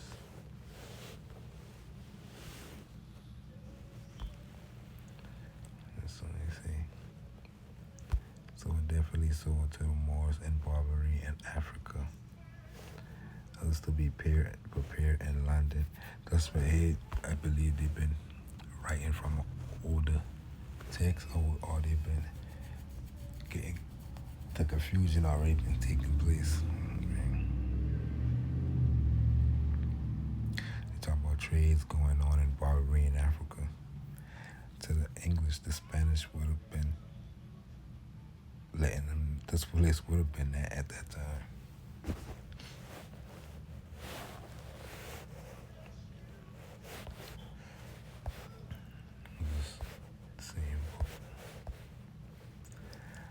America, but of these forms now only the first is preserved in the name Peru. And in order to confirm this argument, they cite the names of many other provinces and places of this land, such as Paria, Paraguay, Puera, Pariacaca, and other similar ones.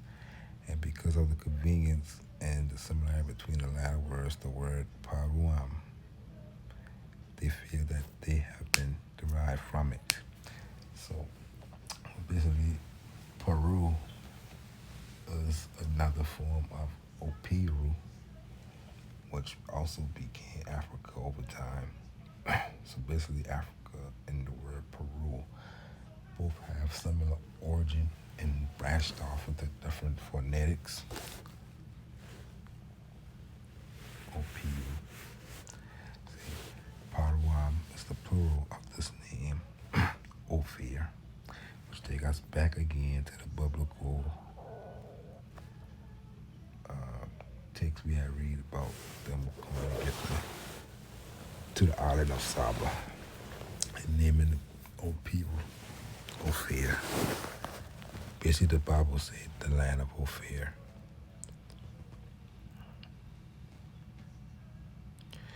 And Ophirica would be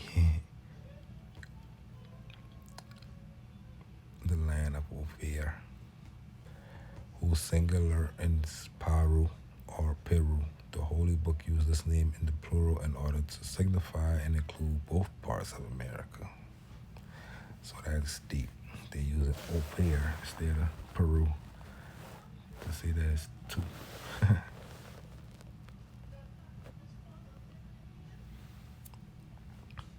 I got this thing going backwards, but I just explained this basically.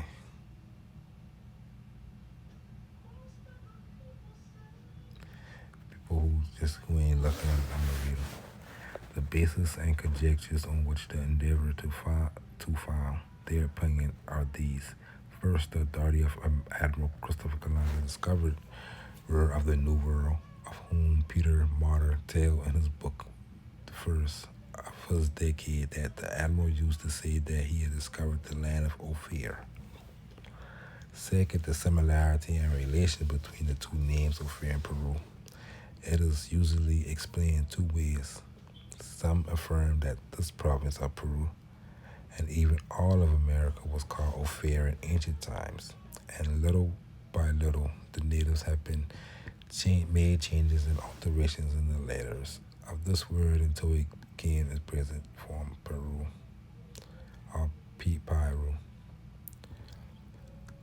They advance as proof of this the similarity in the number of letters that the two names have, and in the pronunciation and sound of the two names, Ophir and Peru. And they affirm that this land was named Ophir by the founder whom they gave. They say that the two brothers named Havila and Ophir, son of Joktan and nephews of Heber, occupied the East Indies after the flood, and from there Ophir came to the Western Indies. And this land took the name of its founder, and is common in parts of the world, and is common in other parts of the world. which usually take their names from their founders. Interesting. Some other old texts that talk about the same thing that just talk about, because you can find this idea of Peru and Opere in a lot of old texts, different languages. Called regional theater. They're talking about the region of Peru taking on that name. Also Faz, which became Fez.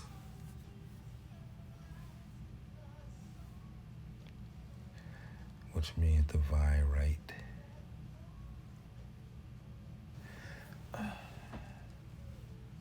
And you can see how the kingdom, how fair, and it became the kingdom of Fez,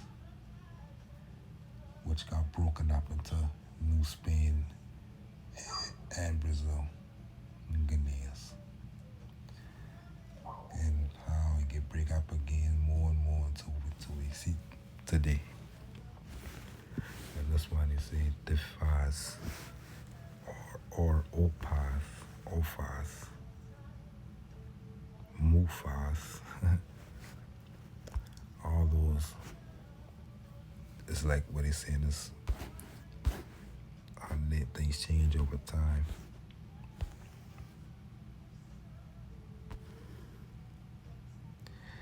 They say what the Arab region faced.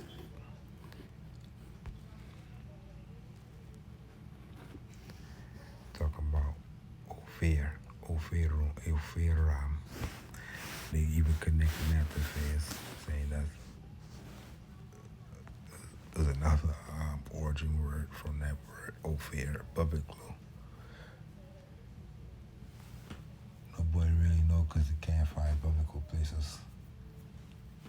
But people try to.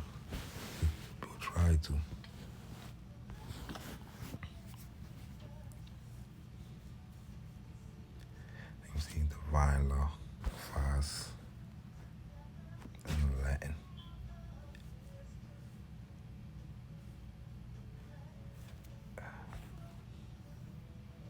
Fez in the Berber is Faz.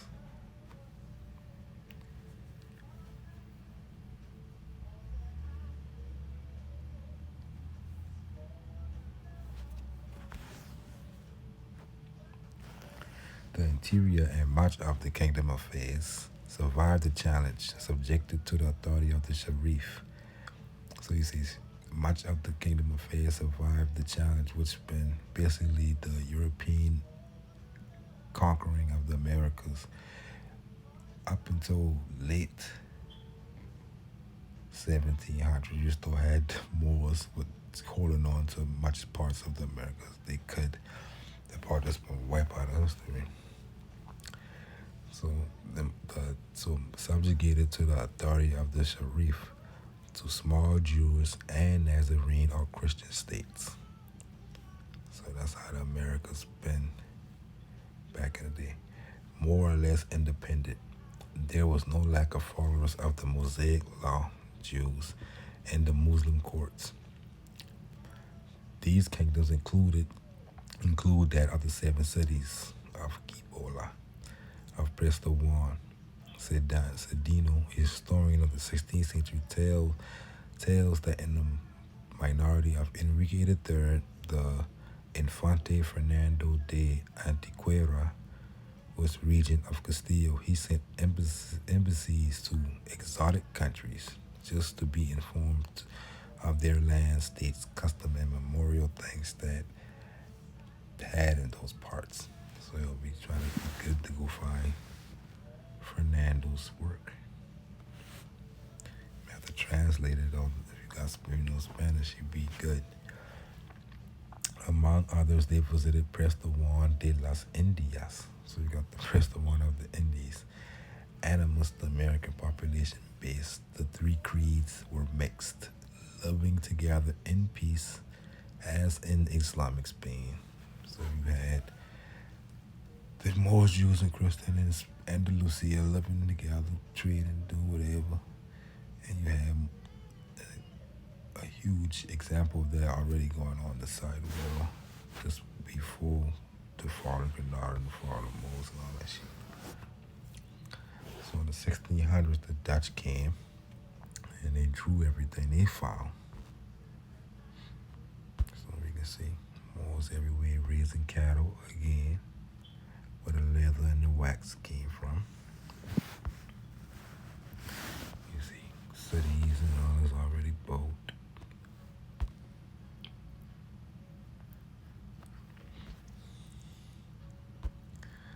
Alagoa.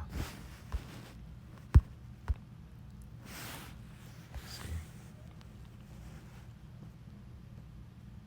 All these gonna have the red roof and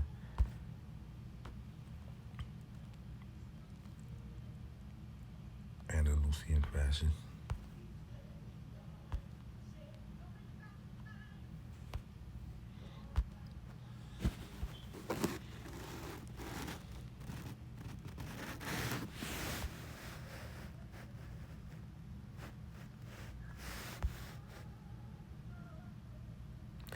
The fishermen.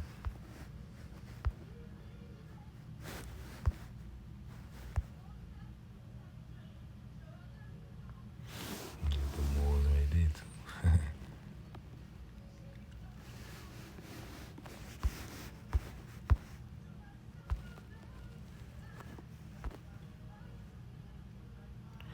When the Dutch came, the Dutch found commerce going on. You'll see a lot of ships in the seas and stuff like that too.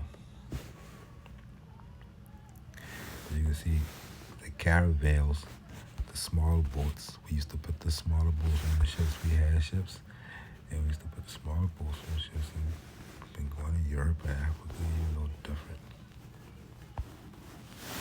More cattle raising.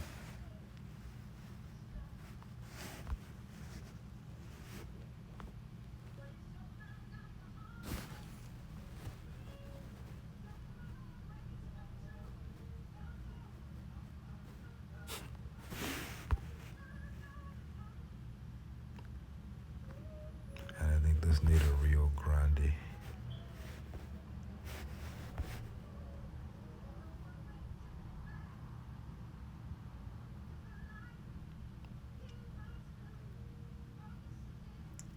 Everything is always relevant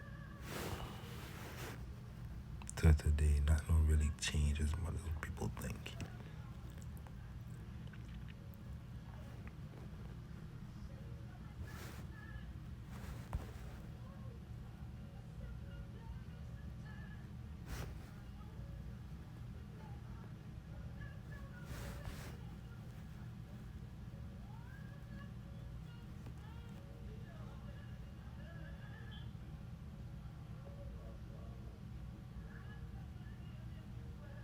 The only thing that you were more industrious back then and doing your own thing under the Sharif, under the Moorish Empire, instead of under modern day, like we is today under European industries. You had your own coins, your own money system, systems.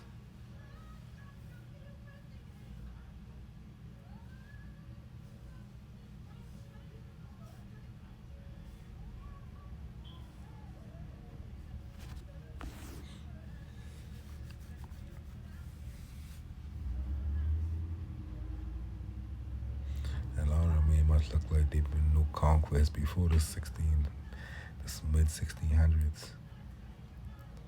They still away from the old days, the Spanish and Portugal wars and stuff. Tamarica.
can settle, they probably buy their own captives and slaves, and they now you a slave. Just steal your plantation, steal your industry, and make another tribe of Moors captives come work them.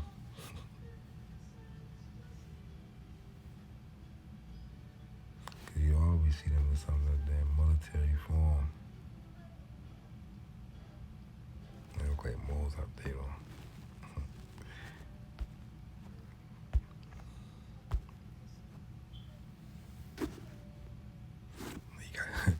He got the Dutch carrying him.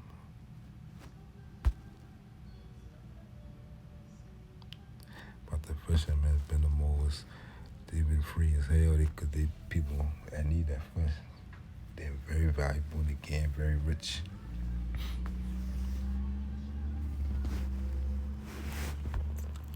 Okay. Again, or Arguim, was the center of the Argumen wood, was Solomon imported, described as a bay, island, and archipelago. It must have been at the beginning of the Guyanas, which was modern day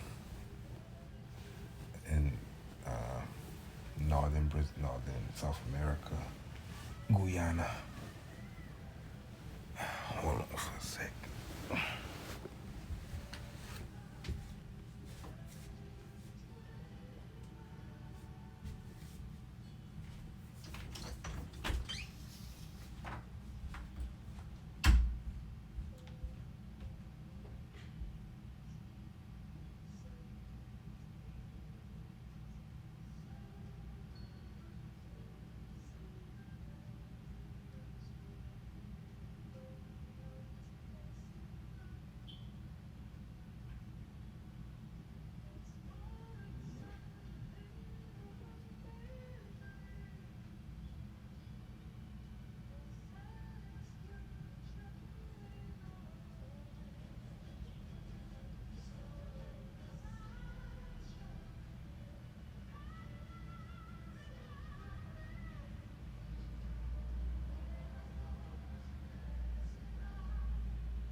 In 1580, rising from the Strait of Magellan, Gamboa de Sarmiento placed Sierra Leone at 8.5 degrees at the beginning of the Placio Coast. We know the Straits of Magellan. We know that it's in America.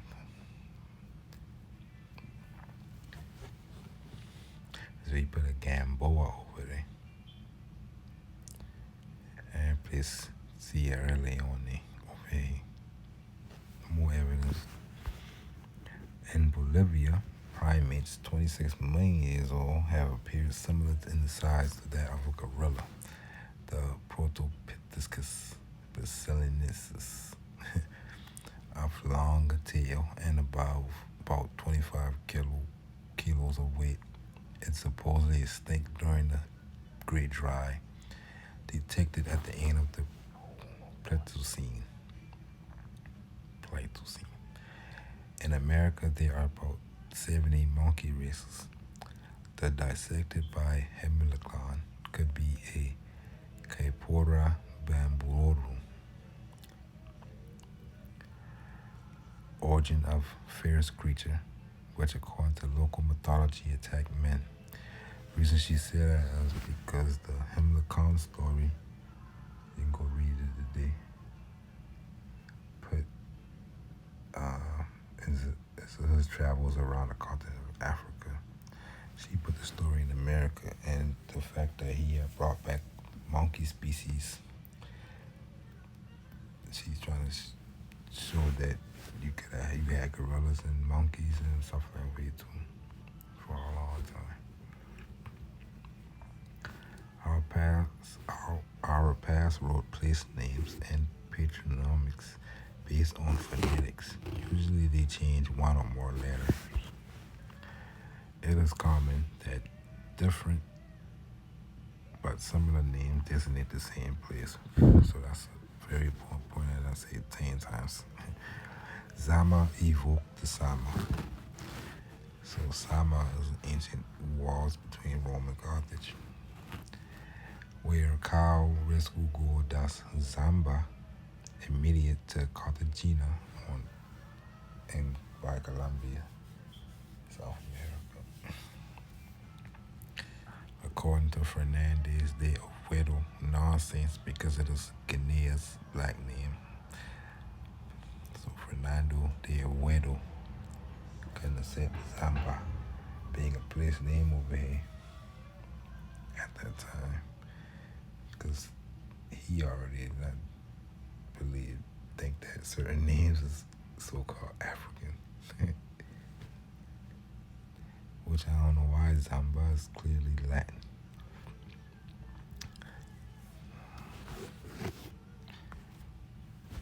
Okay. And that's her saying it. And that's from the book America. Basically saying a lot of the same things. Given Stowe, Sierra Leone, and Magellan, these places. It's one of the routes they still see. Sierra Leone, on whoever route story this is. So you get stories even after 1492 of navigations, and got maps of different people in navigation, what places they say, what they describe based off the land, the people, the culture, whatever. That's what you call research.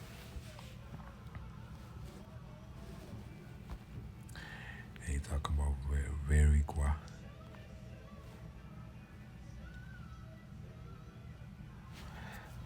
So when they come in, they start describing some of the same things, which is the golden country, or what they start calling Castilla de Oro.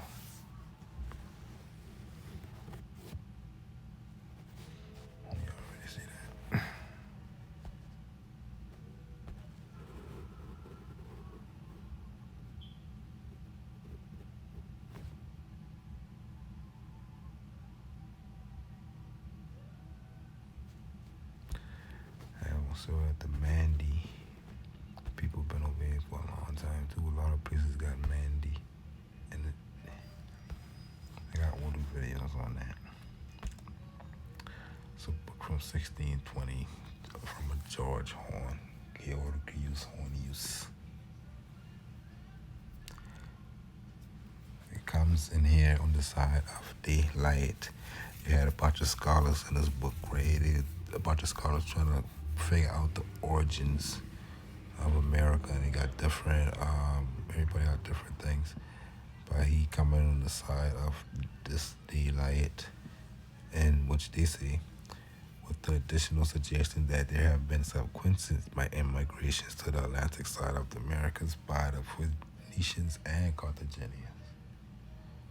So that's going back before what we know as the modern Moorish Empire, but we can see they continue from their ancestors.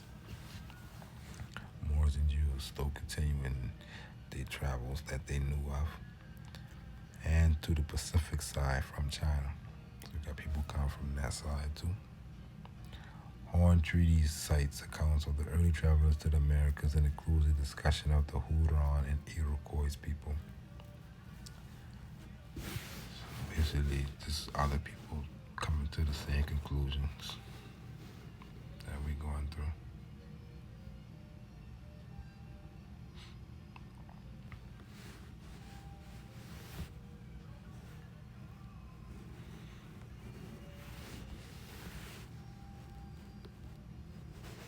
New York.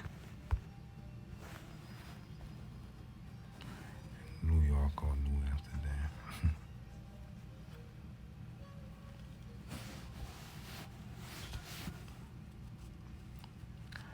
Thus ended in the Indies by elemental prudence the archaeological discoveries. If someone stumbled upon remnants of the remote past, they refrained from publishing it without hindering by the bad language because Castellanos had it. He released it in 4 stanzas after a Colombian profession of faith. He said, "Ansi that the first to emerge on these large and minor islands, neighbors of terra firma were, and as I say it, fishermen." So basically, fishermen been here since the beginning. Generalized the opinion. Basically, people from here been trading with Europe for a long time, even throughout Columbus time, all that. Again, making any discovery moot if you got fishermen, because they're selling. Generalized the opinion that Phoenicians walked there, followed by the Carthaginians, followed by the Moors of the Moroccan Empire, followed by Europe. The Vox Populi was right, judging by Antiqua, and the numerous Carthages, and the numerous Cordobas and Granadas, which include the old American toponym. Carthaginian purple, it was from Guayaquil. You know, Guayaquil, again, those islands in the Indies. And for Phoenician inscription is given, discovered on the Brazilian coast. And every inscription they find is Phoenician inscription. Like Wales here. Of Andes more. So you can get these old books, they'll tell you things like the Moors of Alan, but they won't explain, because they can't really explain you because they ain't even calling the place that what we call it today. They ain't even calling it America. But this talking about Musa come to get Moors from Alan Moore to help fight in the 7-11. So that right there explains how we've been, even back then, knowing about both sides of the ocean and going back and forth. Those Andalusians that came later in 1492 already been Americans in a sense.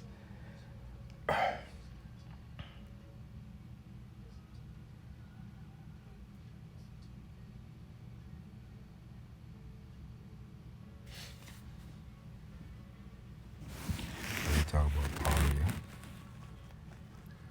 call it Faria, but we know F&P, same thing.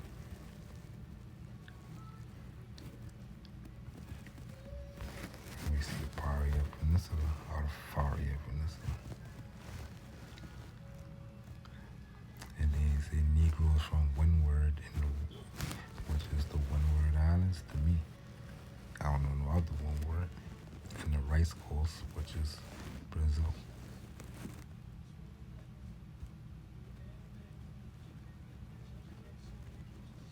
And too much. The larger rice coast is the Brazil in the world.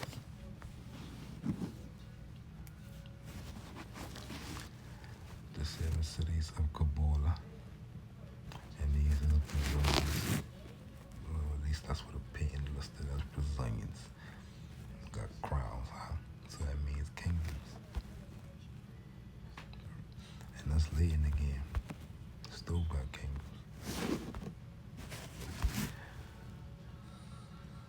Or Portuguese. The 7 cities of Gaul, also known as 7 cities of Cibola. It was a myth that was popular. See, it becomes a myth because 1492 ain't happened. Everything before that becomes a myth. And we need to read that. We already read this part at the bottom. And that's it.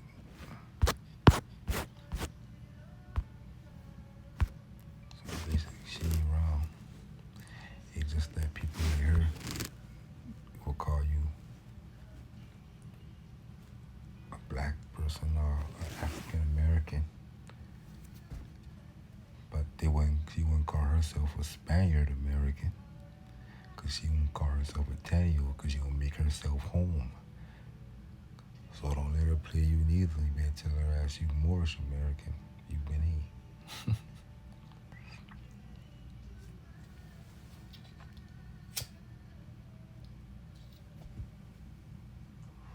And like we just explained, Taino, that word is a late word. That word ain't an ancient word. Those islands been different customs and language. But they already been dealing with Spain. That's why all Spanish, they already been going back and forth.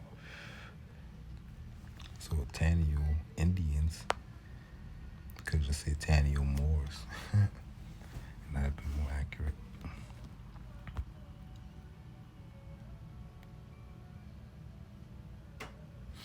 Basically, that's why I might name this video Teaching AOC the Truth About the American History. And I'll see y'all next time.